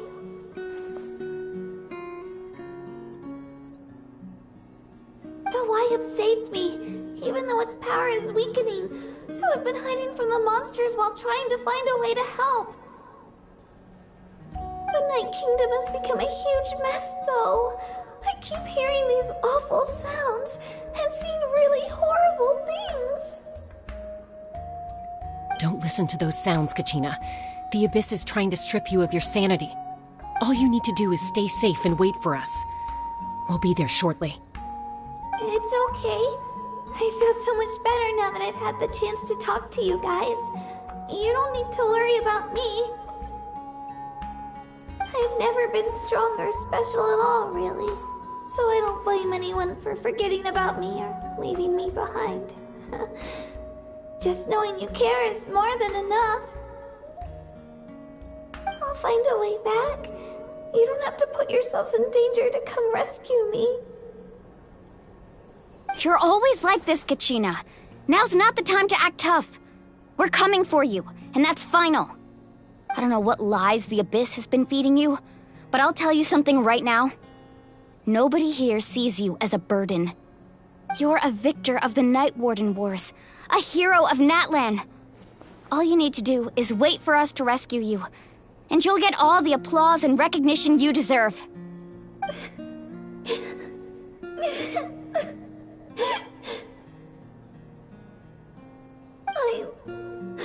I'm really scared. Everything's so dark and creepy here. And I want to go home. Still, I don't want you to put yourselves in danger because of me. I don't want to hold anyone back ever again. All you need to do is place your trust in us, just like you always have. No one fights alone. We're not leaving you behind. Not ever. Yeah, we're so close, we can't call it quits now! Thank you. Be careful. Looks like we've lost contact. Now comes the most dangerous part. You have to traverse the Night Kingdom in your physical form. This entrance to the Night Kingdom was left behind after an abyssal invasion. Even a brief amount of time inside could expose you to corrosion. I know. I'm prepared for that possibility. All right. Then I wish you all the best. I'll tell Koichi to be ready just in case. She's very experienced in dealing with abyssal corruption. That face you just made. Don't tell me you two got into another argument. No, I just feel bad for creating more work for her. I'll go with them too, Archon. The more people, the stronger the party. Thank you so much for your help, everyone. It really means a lot that you're willing to brave these dangers with me. There's no time to lose, so let's get going. Now that I've lost my power, I won't be able to provide much practical support. But I can still keep an eye on the situation from here. Eon-san, I know it's unlikely, but if you encounter a situation you can't handle... That won't happen. I hope not.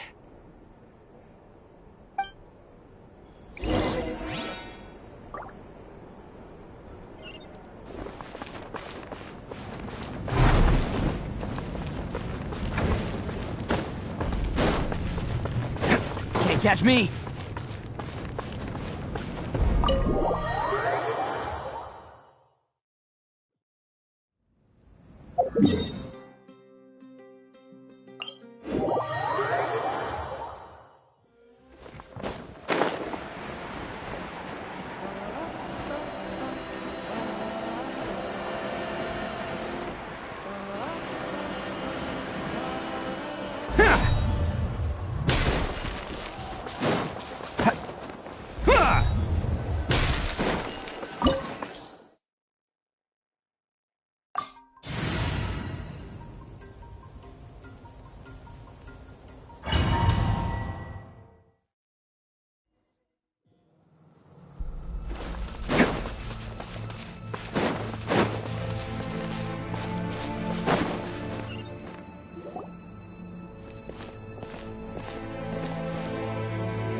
So we're underneath Natlan right now? It looks nothing like Paimon was imagining.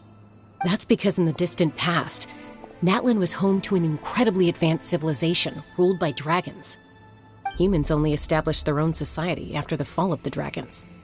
So these are Saurian ruins?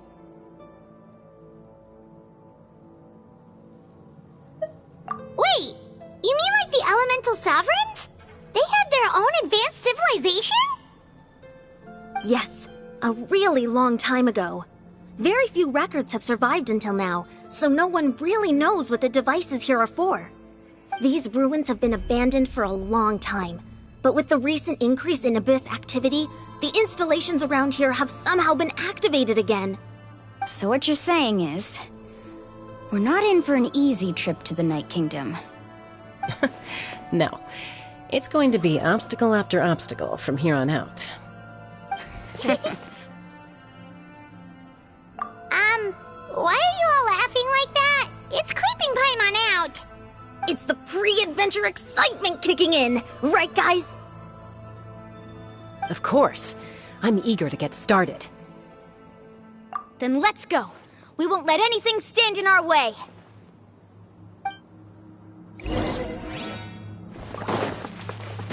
Can't catch me. Seems like the road ends here. How should we get across?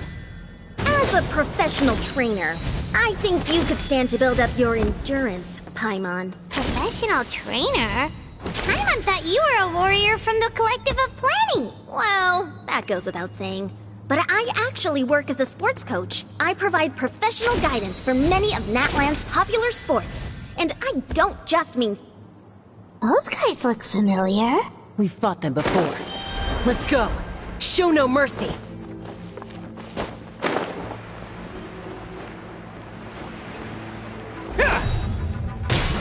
Allow me.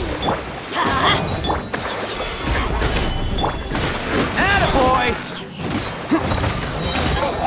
It's showtime!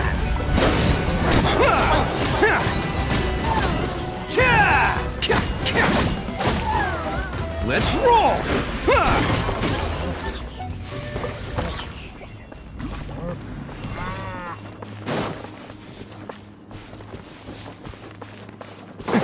Can't catch me!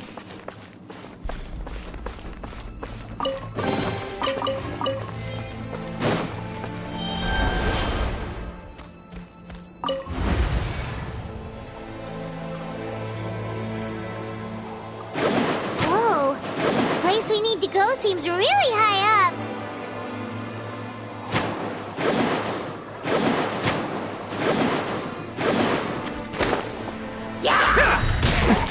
Everybody stand back! Order guide you. Gather. Bam!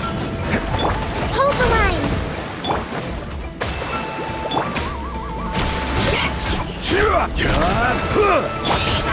Attaboy! I will have order. Who wants some of this?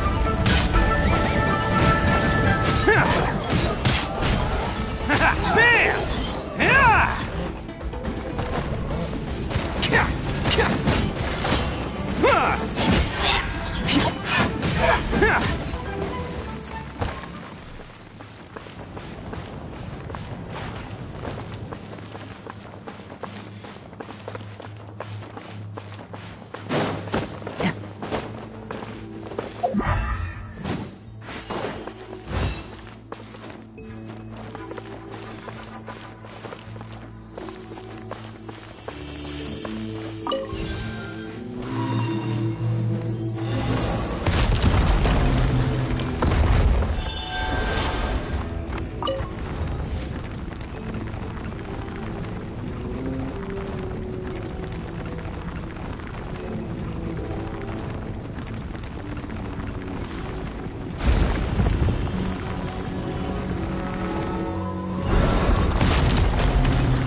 Teamwork is strength! Crumble!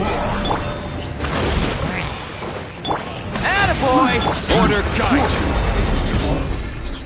Stabilize. Can't get.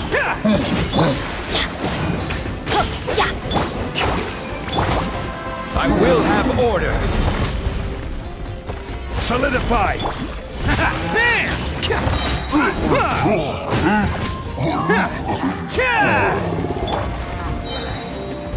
This is order. I'm going in! Oni coming through! Let's roll!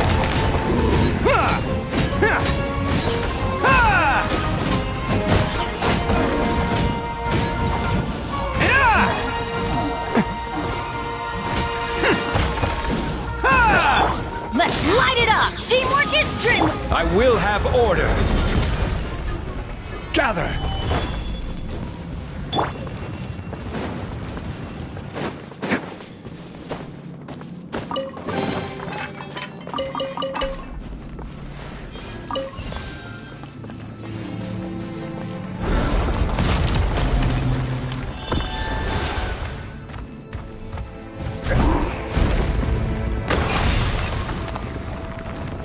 This is the final stretch. We just need to climb up, and we'll be there.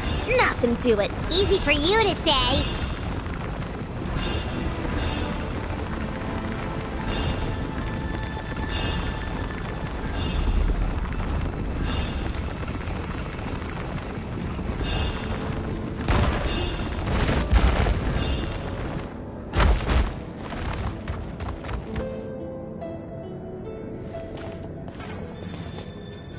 This must be the entrance the Pyro Archon told us about. The one ripped open by the Abyss. Yes. There's something in the depths of this place that feels familiar, yet also foreign. We actually have to go in there? Okay, Paimon just needs to psych herself up. Don't push her through before she's ready. Hey! You don't have to drag Paimon! You're pulling too hard!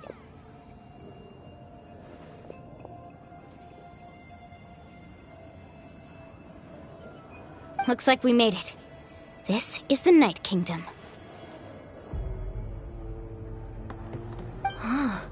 It looks so different from what I imagined in the stories. That overflow of energy is probably what trapped Kachina here in the first place. From this point forward, everything we know about the real world no longer applies. Anything can happen here. Paimon's more worried about how we're gonna make it out. We obviously can't go back the way we came. Do you see that patch of light on the ground? It's shining down from that fissure in the sky. Oh yeah, right in front of us. So that's coming from up there? Oh, it's so high up. Did we really fall that far down? Just like I said, our real-world knowledge doesn't apply here. We fell all this way, yet came out completely unscathed. If this was the real world, we'd have to climb our way back up to the entrance. But here, all we have to do is stand underneath the light and offer a prayer. That's it? You really think that little of Paimon? That's not even why Paimon asked! So that means all we need to do is find Kachina and bring her to this location. Exactly. This light is streaming in from the real world. It's a link between the two realms. The terrain looks difficult to navigate, and the visibility's not great either. How are we supposed to find Kachina in these conditions? Yeah, these floating black things don't look super friendly either. Those are all manifestations of abyssal power. Be careful. Ghost! A talking ghost! Calm down, I'm here to help. You're the ones who helped Vichama, right? Yes, I'm Vichama's friend, Malko. I was completely lost to this realm until I sensed a mysterious power calling out to me. It's like it was seeking me out, attempting to reassemble the pieces of who I used to be. Of course, it could only do so much. I'm sorry I can only appear before you in this imperfect form. No, we should be the ones apologizing. If the Spirit Speaker Stone hadn't become corrupted by the Abyss, we could have done much more. But we had to destroy it. Otherwise, Vichama and his tribe would have been in danger. Of course. Thank you for protecting him. I never imagined that, even after all these years, he'd still take such a risk for me. Under the power of the stone, it felt like our souls were connected. Turns out even our regrets were exactly the same. Whether in triumph or death, you want your best friend by your side. Exactly. That may not be in the cards for us, but it's not too late for you. You're looking for a young girl from the Children of Echoes, right? She's being chased by an embodiment of abyssal power. I'd like to help her while I'm still in this form, so follow me. Be careful. This place has been severely corroded by the abyss. Paimon didn't realize it had gotten this bad. It's like a seething volcano ready to engulf our world at any moment. Ouch! Quick, get back here. You can't go... Stick close to me. My power will be able to ward off attacks for the time being.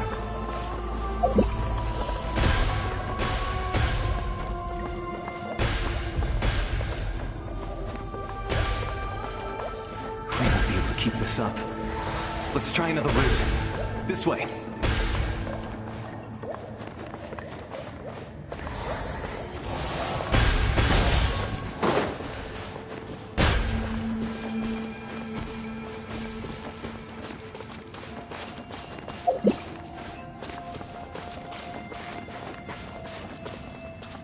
Not good.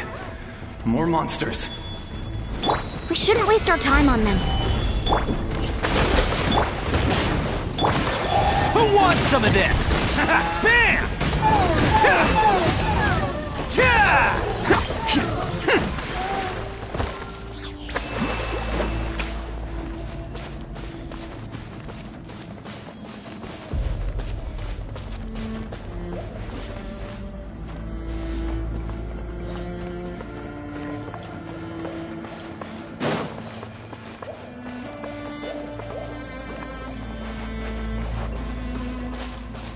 Oh, Paimon can't see anything! It's easy to get lost here. Just stick close.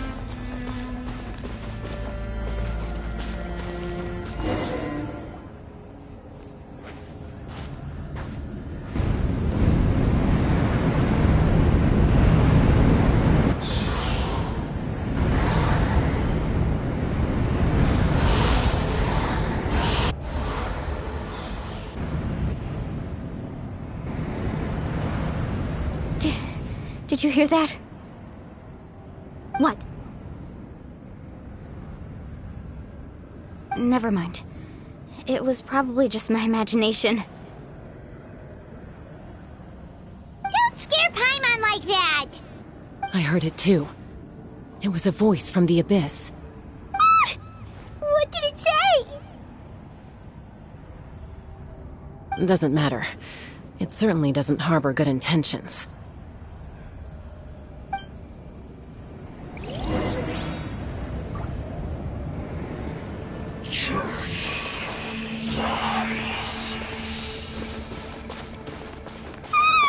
Paimon just heard it too! Let's keep going. Paimon wants to get out of this place!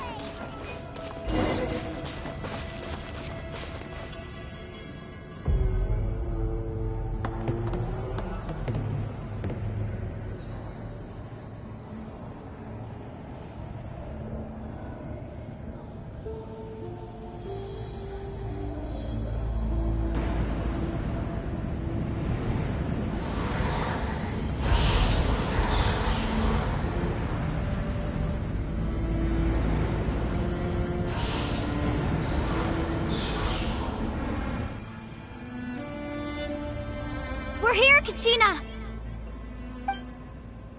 Oh, honey? You made it! Looks like our reunion will have to wait until we take care of these monsters. Good idea. Let's go!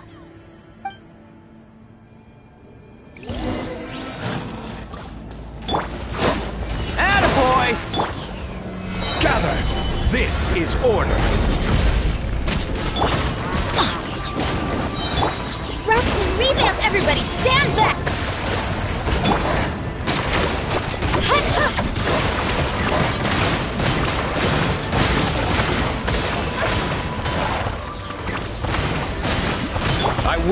order. Solidify.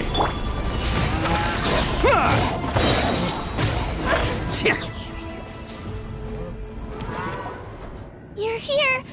You're finally here. Thank you so much. That monster can appear from anywhere. It almost caught me a bunch of times. The Wyup's power helped keep me hidden, so I just tried to stay out of sight until you got here. Had a girl. You did so well. And most importantly, you weren't hurt. Should we start heading back then? Actually, I have a request. Will you come visit the Wyup with me? I can't exactly put it into words, but something's wrong with the Ode of Resurrection. And I know it has something to do with the contamination from the Abyss. That was the Pyro Archon's theory as well. Everything we've seen here certainly seems to back it up. In the Night Kingdom, there are 6 main totem poles representing the Wyup of each tribe. You can think of them like the body of each Wyup. Additional totem poles, like the ones around here, serve as proxies to which the Wyup can extend their consciousness. There are countless proxies scattered around the Night Kingdom. Through them, the Wyup can extend their consciousness over the entire realm and track down souls no matter where they roam. But if a proxy were to become severely contaminated, then a soul could become lost within the Night Kingdom. Judging by the current situation, I don't think we're dealing with just one contaminated proxy. Even if we could drive back the abyssal power from one of them, that probably wouldn't even put a dent in the problem. Still, we can't just leave the Wyup to suffer. It's protected me this whole time. I agree. We might even manage to draw out the monster that's been hunting Kachina. Getting rid of the monster might slow down the deterioration of the Night Kingdom.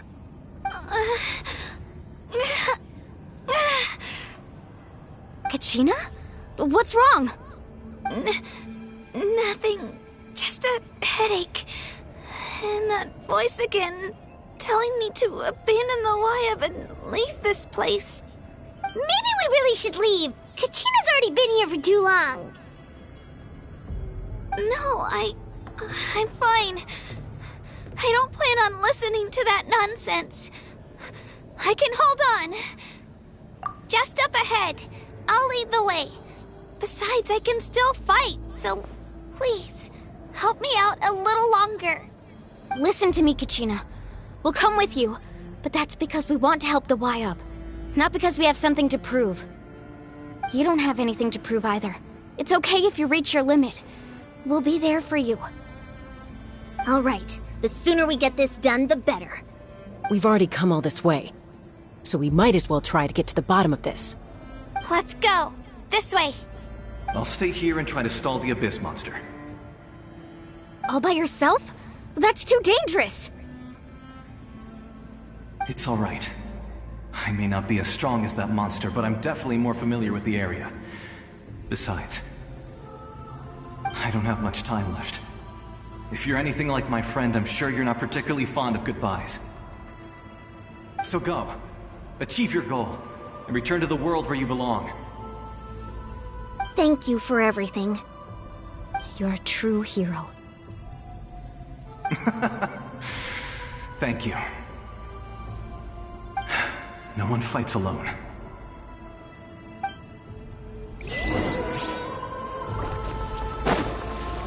Does your head still hurt? Let me help you walk. I'm fine. You should know I'm made of stronger stuff than that.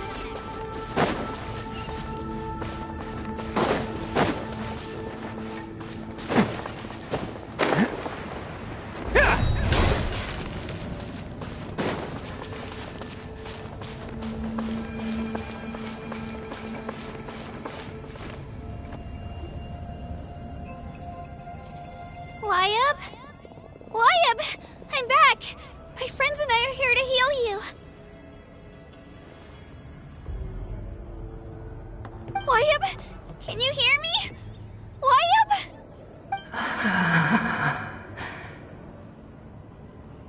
So we were right. The contamination is already too severe. It's preventing the Wyup from answering our calls. Alright, get ready, everyone. Time to purge the abyssal energy from this place. Careful. We've got company. Already? You really think that puny soul could slow me down? Courage in the face of futility is pure folly. He tried to get in my way, so I disposed of him. You killed Malco? He would have dispersed with or without me. Rather than worrying about him, I would urge you to focus on yourself. You may have defeated others of my kind in the past, but underestimate me now, and it will be to your peril. No, the power of the Abyss is intoxicating. The destruction it seeks captivates like a masterful work of art. I strive only for the opportunity to see it up close. I thought this naive little girl was an exception, but it turns out humanity is full of lambs willing to offer themselves up to the slaughter. That is the tragedy of your short lives. You understand nothing of all-encompassing power. Ancient names, pride, friendship, all empty ideas invented to give you a false sense of self-worth. They possess no power at all. The Pyro Archon created those grandiose ideals out of pure selfishness. Anything to avoid sharing power. Anything to avoid handing over the primordial gift to ordinary people like you. Don't believe me? Then ask yourself, why is the Pyro Archon strong beyond measure, while you, Kachina, remain so pathetically weak?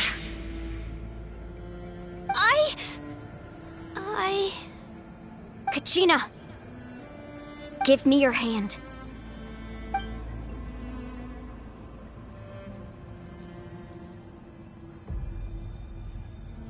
Feel that? I'm right here next to you. Thanks, Moalani. You're right. I have nothing to fear. Because I'm not alone anymore. You're right. Maybe comforting ideals don't have any power. But you also couldn't be more wrong. You've never had to work for your own strength, so you will never understand the true source of our power. What? The courage we have to stand before you and not back down? It comes from our friendship. The power lies not in the ideal itself, but in our commitment to upholding that ideal, and in our decision to stand together and fight! Well said! Let's go, Kachina. It shouldn't take more than two of us to handle an enemy like this. Sorry in advance, but you deserve what's coming to you! There aren't many in Natlan who can beat us when we're together. It's time he got a taste of that kind of power. From the ashes to this... Let's ride! Let's shred, Sharky!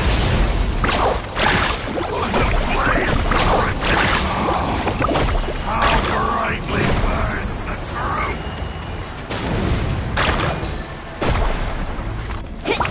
Revelation from on high! Right here! Drilling down! A glimpse!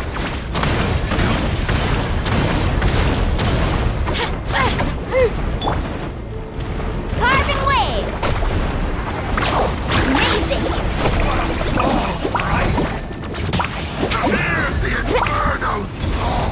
Off we go! Hear the infernos! The fate of this world is already... We won! We actually won! That's what he gets for underestimating you two. Fantastic work, Kachina!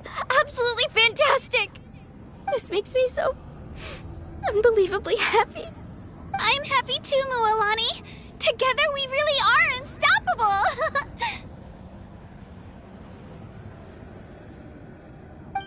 Huh? What's happening?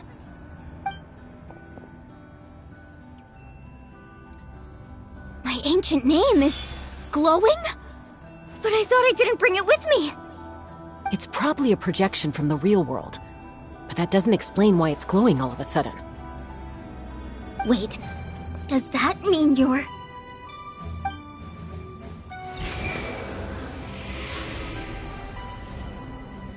That was a bold move, diving headfirst into the fire to save your friend, especially in a place so overrun with abyssal corruption. Still, seeing you pull it off was really something. Everything you said was exactly right. As isolated individuals, we stand no chance against the power of the Abyss. It took years' worth of scars and lots of unnecessary suffering for me to understand that for myself. The Pyro Archon's plan will unite us as one. Everyone has a part to play. Only then will we have the power to defeat the strongest of foes. Who are you? Tupac, a warrior from the people of the Springs. I fought against the Abyss during the invasion 500 years ago. I've heard that name before. You were the giant who saved all of Natlan. Since you were able to awaken my words from your ancient name, that means you have fully embodied the aspirations of the Wayub. Under the name Umoja, you shall unite the tribes and save Natlan from its impending doom. Me? As long as blood still runs through your veins, even the tiniest spark of steel against stone can ignite a flame. Its blaze will become one with our vision for Natlan. Even amid everlasting darkness, our bonds remain eternal.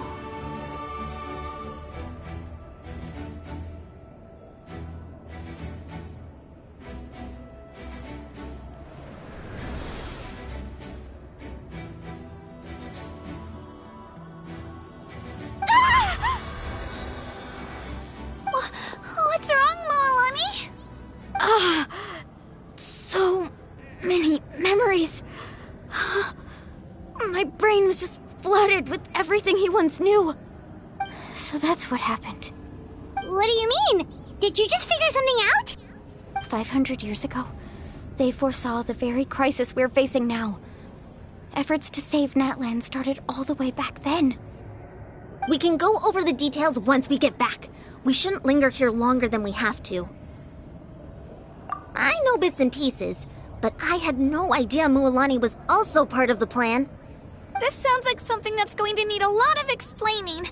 Let's focus on saving the Wayub first.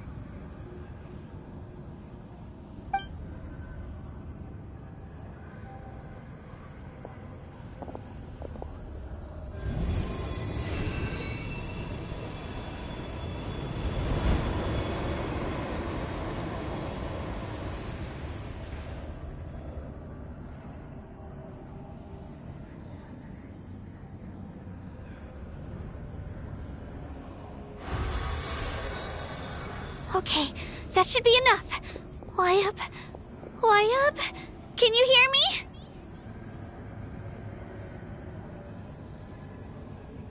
I hear your voice, Kachina, my dear child. Great. Well then, I'm afraid it's time to say goodbye. I just wanted to make sure you were okay before we leave, but we can't afford to stay here any longer. I was going to ask why you bestowed an ancient name upon someone like me, but it's okay. I'll keep searching within myself for the answer. I'll never stop trying to improve my strength.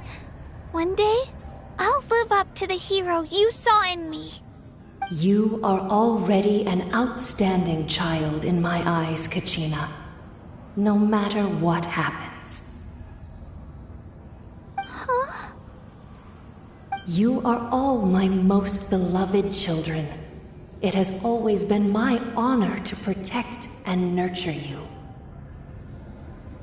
Your ancient name is just that. A name. Much like your parents chose to name you Kachina, I also gave you a name, but it need not define you.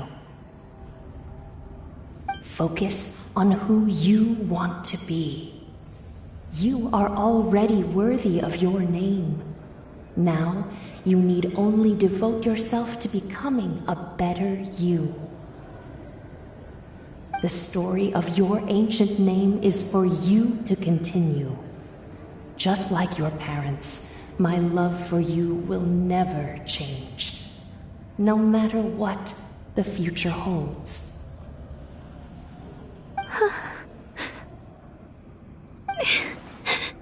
Thank you, Wyatt. It gladdens me to see the Pyro Archon's plan move another step towards completion, but it is time for you to leave this place. The situation here is getting worse. Go now, my children. Save Natlan on behalf of all you hold dear. I know we've never met before, Wyatt, but I just wanted to say thank you for encouraging Kachina. It was exactly what she needed to hear. Whoa! What's going on? An earthquake? We're out of time. It's the power of the Abyss. Quick, we need to run!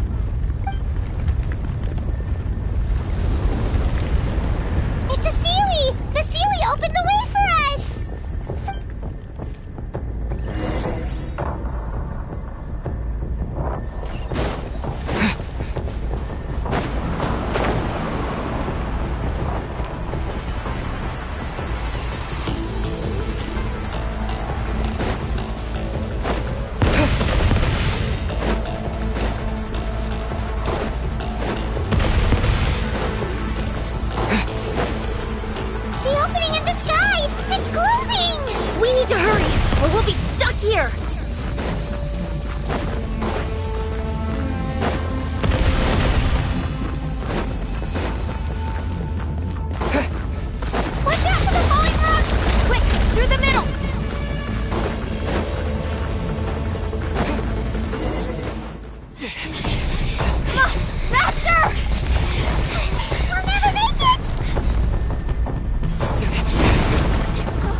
You've done well. Now come home.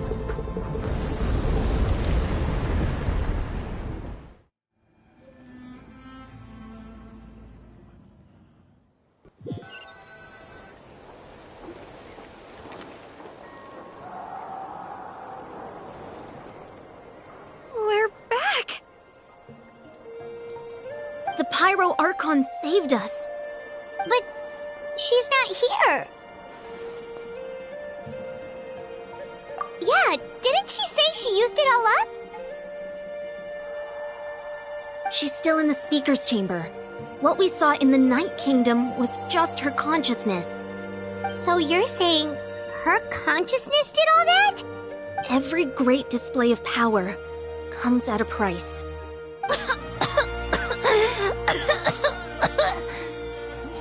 You must feel terrible, Kachina. Just hold on. We'll get you to a doctor soon. Let's get back to the stadium. The Pyro Archon said she'd have a doctor waiting for us. I recommend getting a full checkup, just to make sure no damage gets left behind. Paimon feels okay. What about you, Traveler? Right. You always seem to do pretty well against the Abyss. Let's get going. We need to share what we learned in the Night Kingdom as well. Right. The Wyatt mentioned something about the Pyro Archon's plan.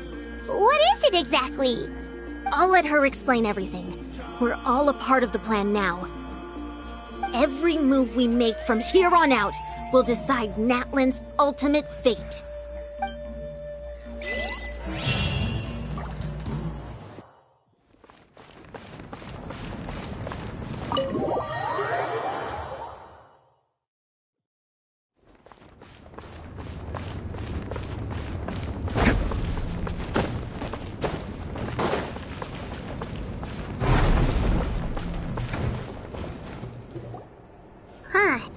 There's a lot less stuff here than before. It's good to see you all here in one piece. I know you must have a lot of questions, but let Koichi check you over first. It's best not to let any lingering effects of the Abyss go untreated. Thank goodness you made it back. I came here as soon as the Pyro Archon told me about your plan. Take a seat, everybody. I'll examine you one by one.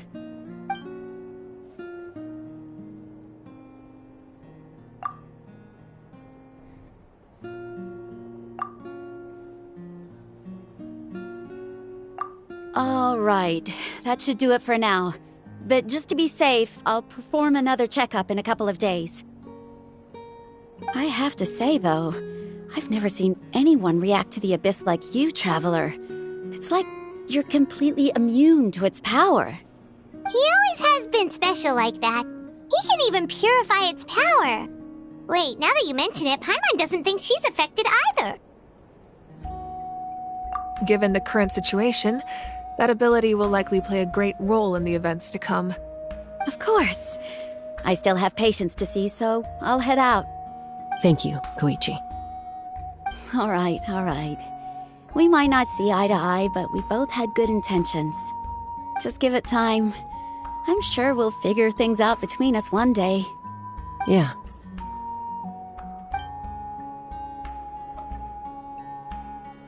All right.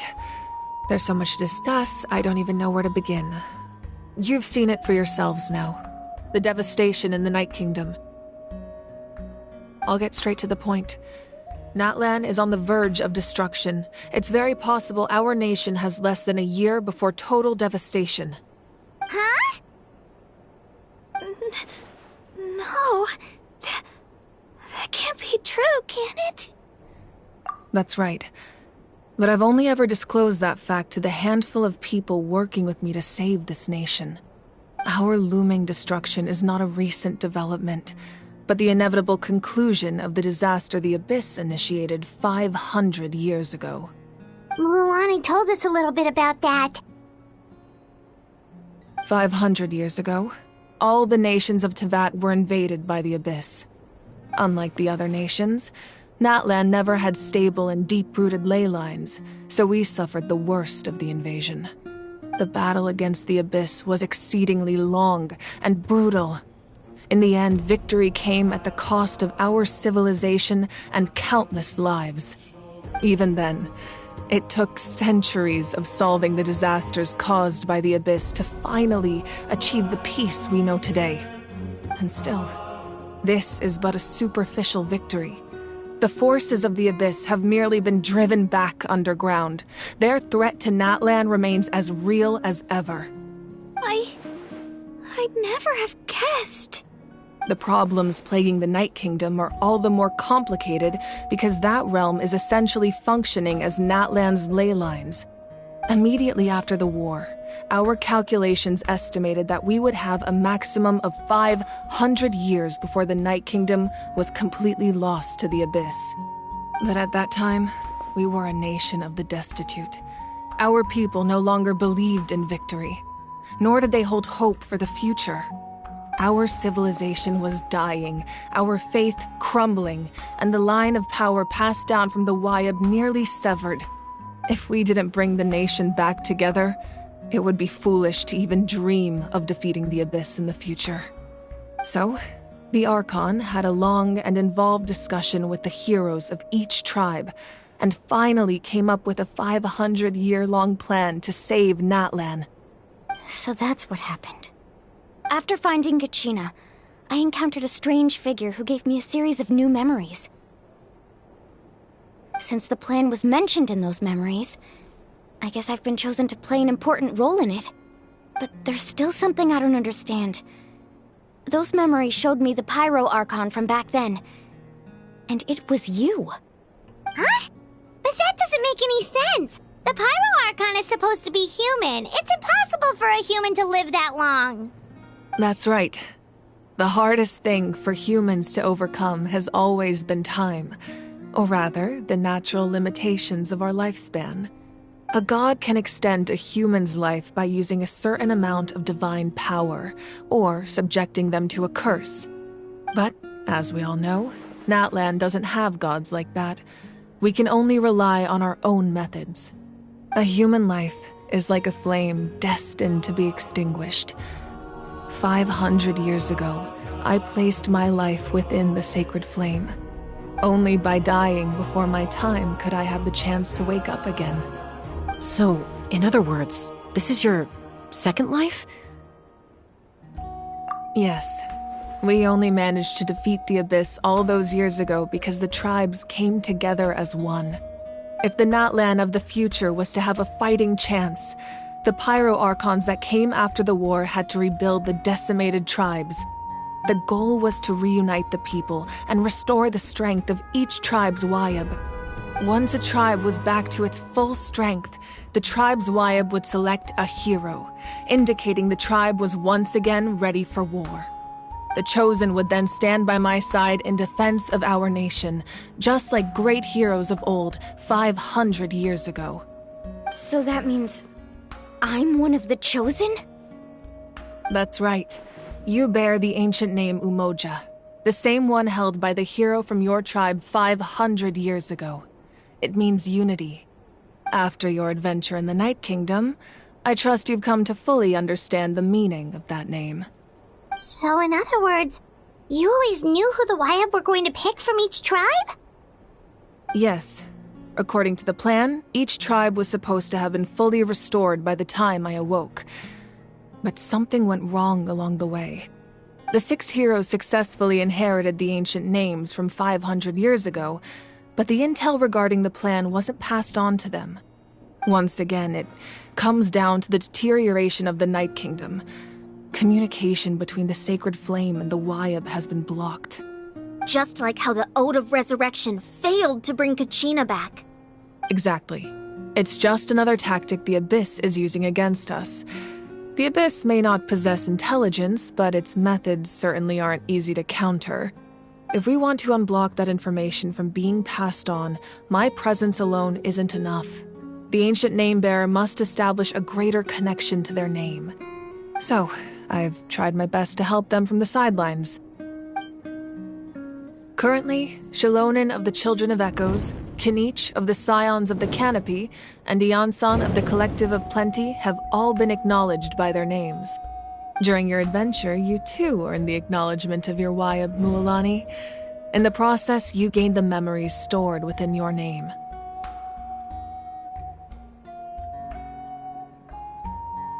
But we have less than a year! Yes, but we have no choice. We cannot start the plan until all the heroes have been gathered. That's also why I haven't been able to take action despite the urgency of the situation. But if you knew this whole time, why didn't you just tell me about my role in all this? Wouldn't that make everything go a lot faster? Perhaps, but the opposite could also be true. Knowing your destiny too early could mean failing to realize your full potential.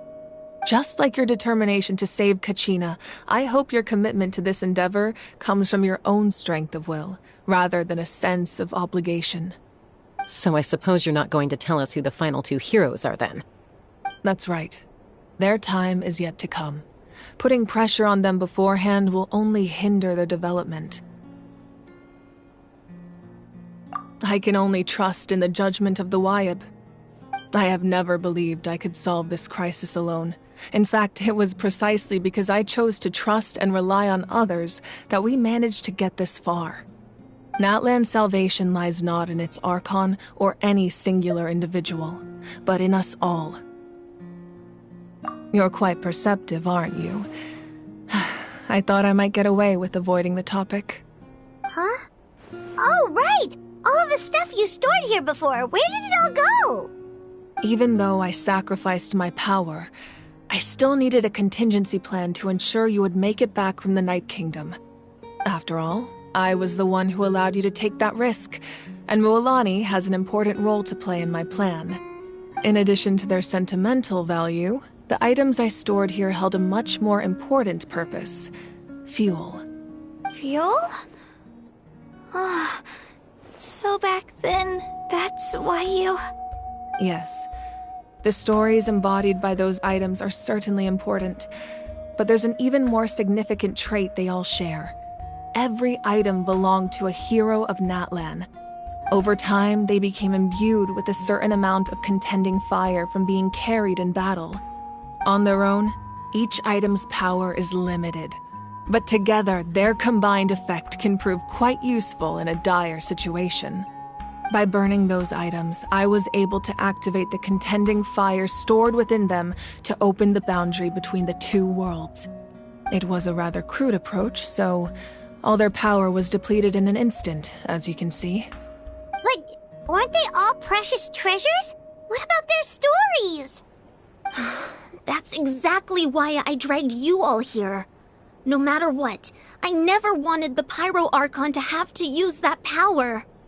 Oh, I'm so sorry. You have nothing to be sorry for. You all deserve my thanks, actually. If you hadn't saved the totem pole, that area of the Night Kingdom would have been forever lost to the Abyss. And then, it would only be a matter of time before the Children of Echoes was met with disaster. Besides, when those heroes entrusted their belongings to me, or the Pyro Archon of their time, it was out of a desire to contribute to Natlan's survival. If they knew those items helped save the present-day heroes of Natlan, they would not mourn their loss. Even when you put it that way, I still feel bad. There's no need. Remember what I told you about time? The people and the events of the past are never truly lost to us. We simply carry them with us in a different form. In that sense, we didn't lose anything at all. If you still have regrets, let them fuel your resolve in the battles to come. Your deeds will become new legends and nurture new forms of power just like the items once stored here. Well, we'd still like to return the favor. Well, if that's the case, just treat me to a drink sometime. Now that Kachina has returned, we can finally hold the victory feast and celebrate your team's triumph in the Night Warden Wars.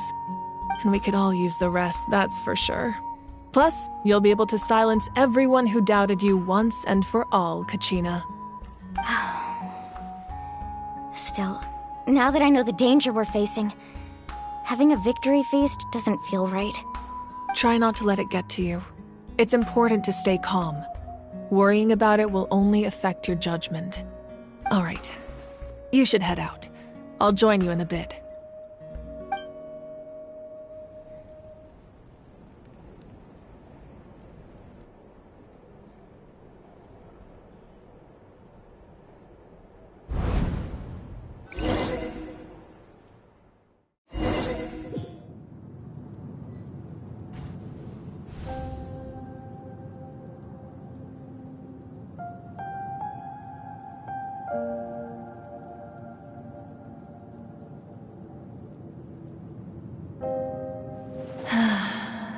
When I was young, I used to sit by the hot springs and listen to the stories of warriors from all over Natlan. They attract people from all walks of life. Friends come easy here, no matter what tribe you're from. The people of the springs have never claimed the hot springs as their own private property. They are there to bring all hot spring buddies together. It's been really nice seeing the children of my tribe get older. It's helped me gradually understand the true value of the springs. I've witnessed their energy, their determination, their absolute passion for life. Even when they cause trouble, I never managed to hold on to my anger for long.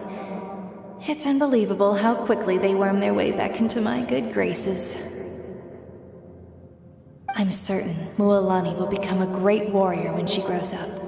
She possesses infinite potential. I can see it. One day, when I'm no longer in fighting form, I'll come here and tell stories to all the children, just like those warriors did for me. So, you better get busy, Pyro Archon, or I'll end up running out of stories.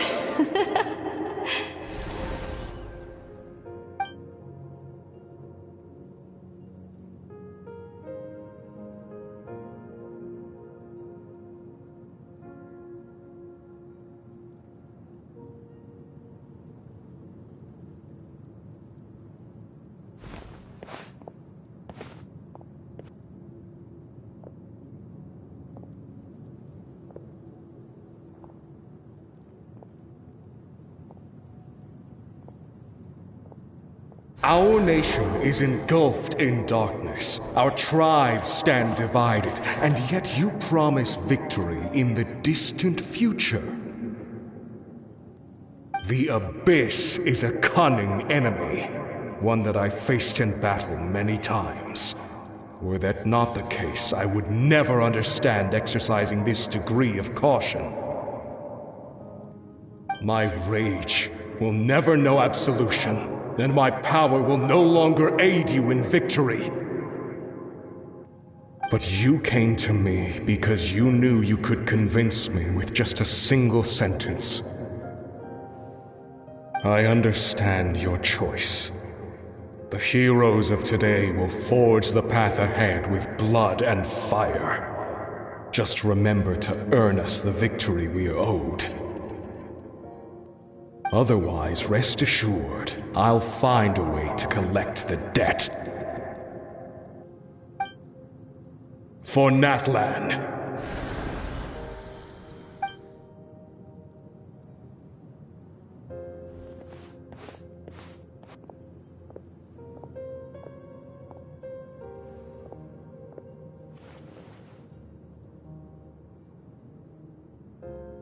So, you're gonna head 500 years in the future to serve as the Pyro Archon again?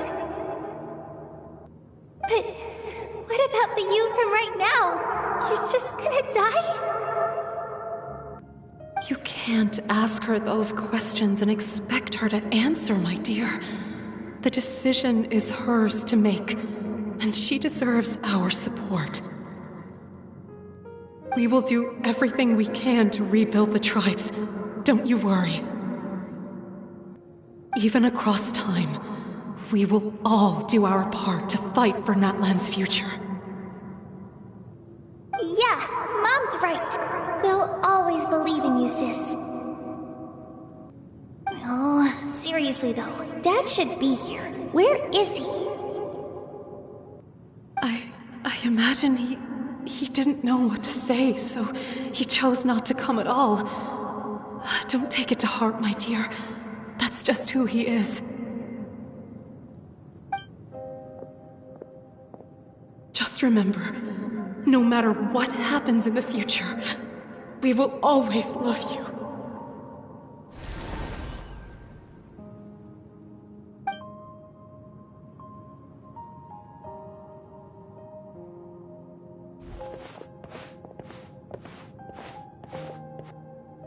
I'll come find you one day. I know I can't live that long, but I'll think of something. There has to be a way for us to meet again one day. If there's an answer out there somewhere, I'm gonna find it. So, don't forget about me.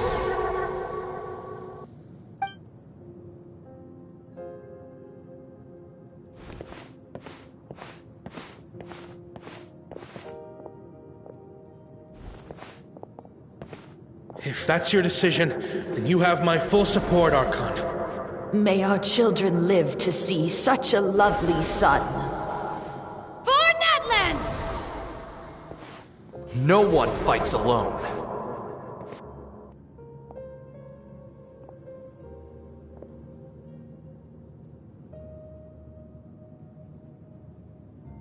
The rules are my legacy. They shall grant us the strength to overcome the next tragedy. War forged the 6 tribes, taught us how to fight, instilled in us what it means to love. Who will be the one to bring this to an end?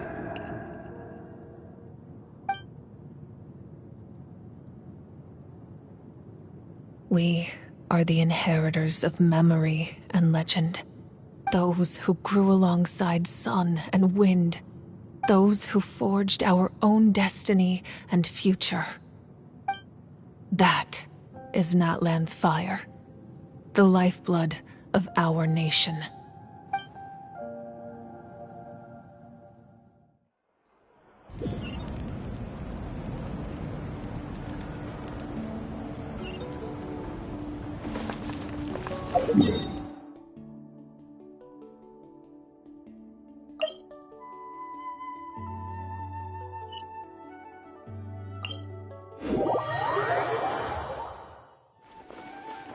Can't catch me!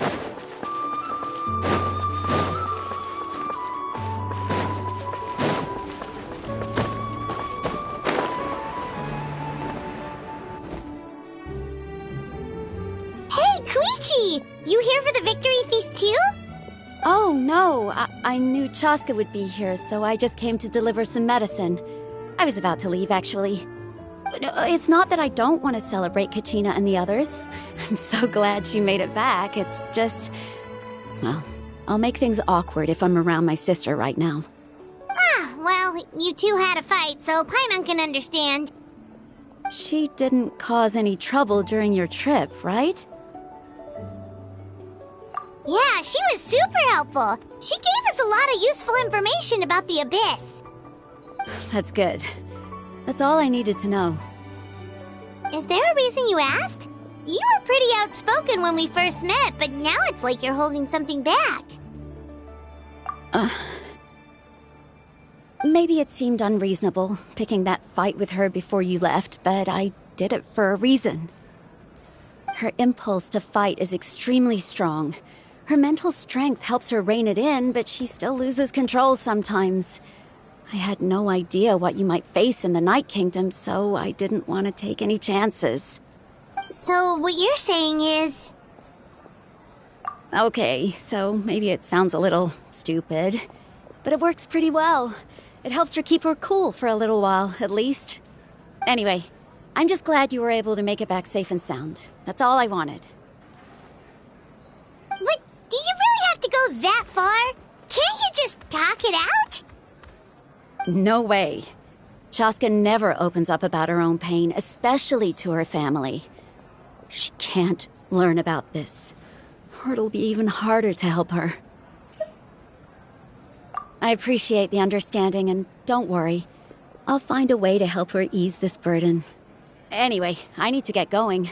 Enjoy the celebration. Oh, and if you ever need a doctor, you know who to find. Huh. Who would have thought there was a deeper reason behind their arguing? In the end, it's all the Abyss's fault. Paimon's had enough of them.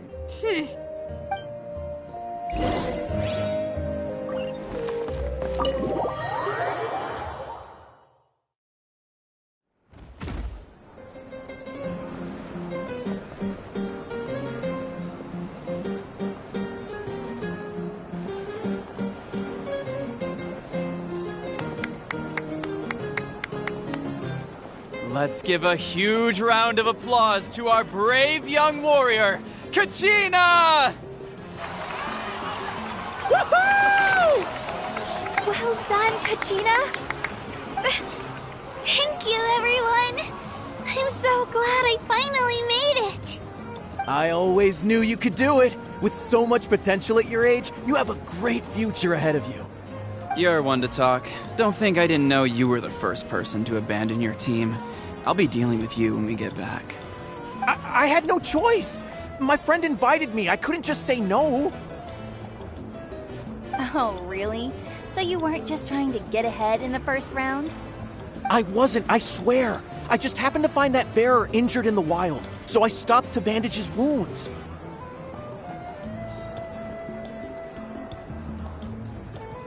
When he insisted on repaying the favor, what was I supposed to do?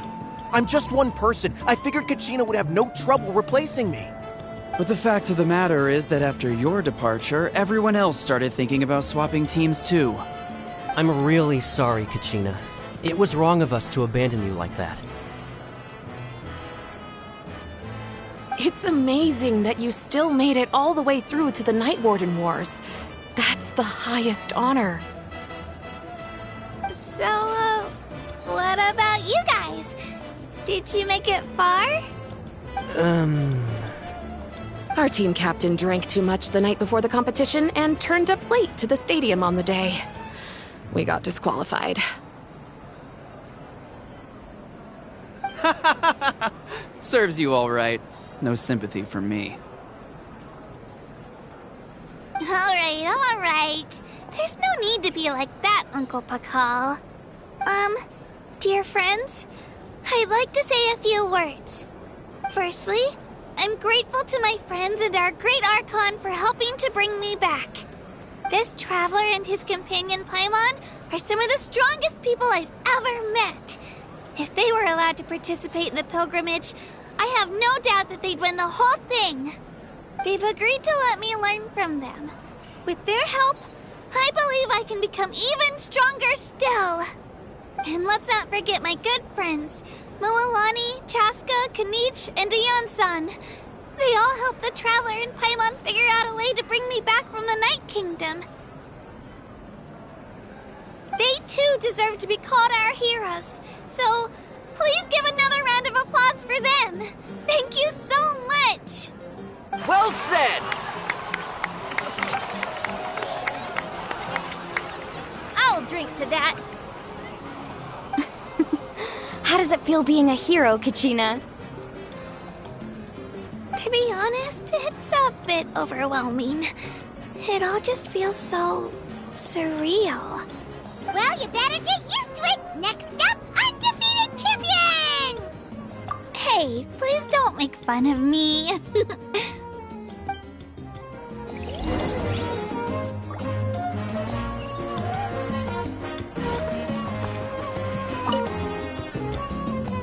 You're here. Have some fruit juice. I got it specially for you two. How did you know? That's Paimon's favorite! You look like you've still got questions. Ask away. Because they had their own lives to live. The thought of telling them, abandon your families and everyone you love, and come with me to the end of time, for in 500 years Natlan will be destroyed, it seemed too cruel.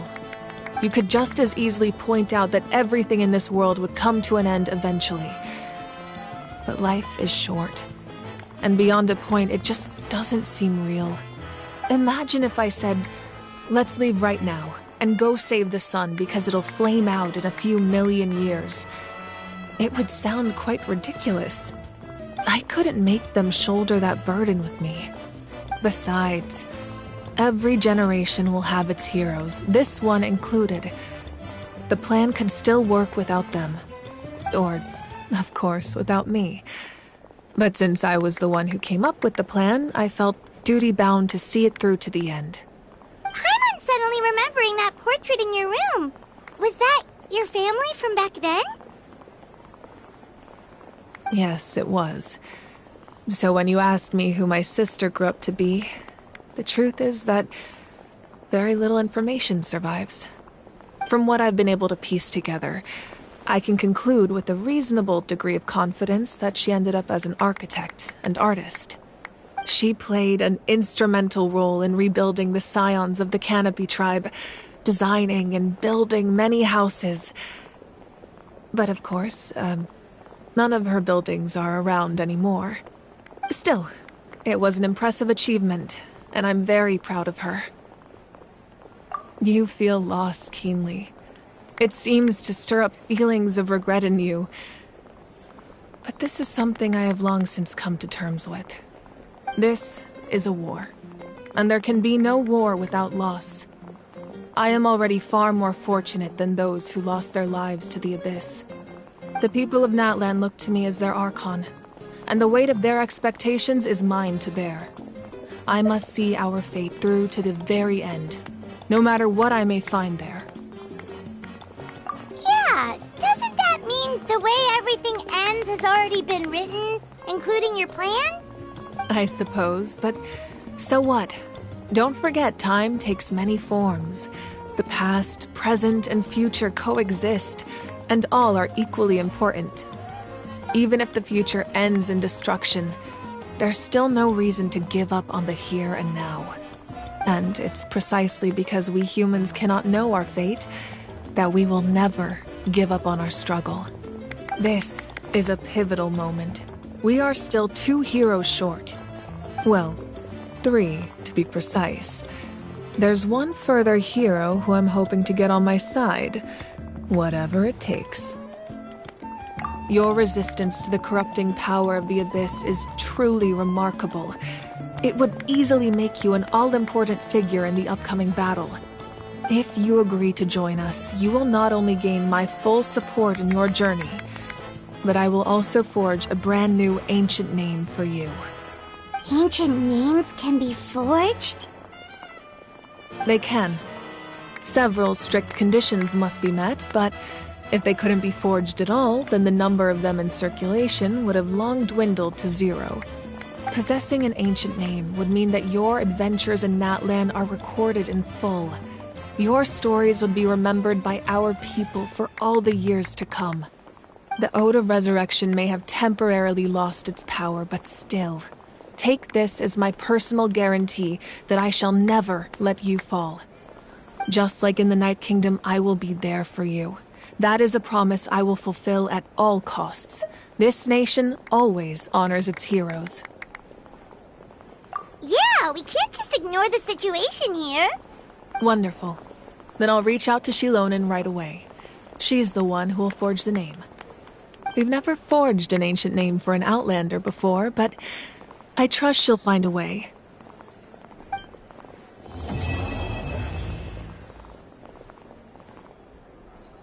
My lord, we've received word that the Pyro Archon has lost much of her power. Although your injury complicates things, this is most certainly the opportune time to seize the Gnosis. Victory and defeat are rules, not outcomes. I have never taken advantage of an opponent in a time of weakness, and I don't intend to start now. As for you, I must confess, I did not expect that little trick of yours to save the day. No matter how dense the fog, as long as the sun remains, we cannot turn day into night. She could have dispelled it. She simply chose not to. You don't have much time, and you're injured on top of that. What do you plan to do next? I'm beginning to see just how useful you may turn out to be. You heard something from here, didn't you?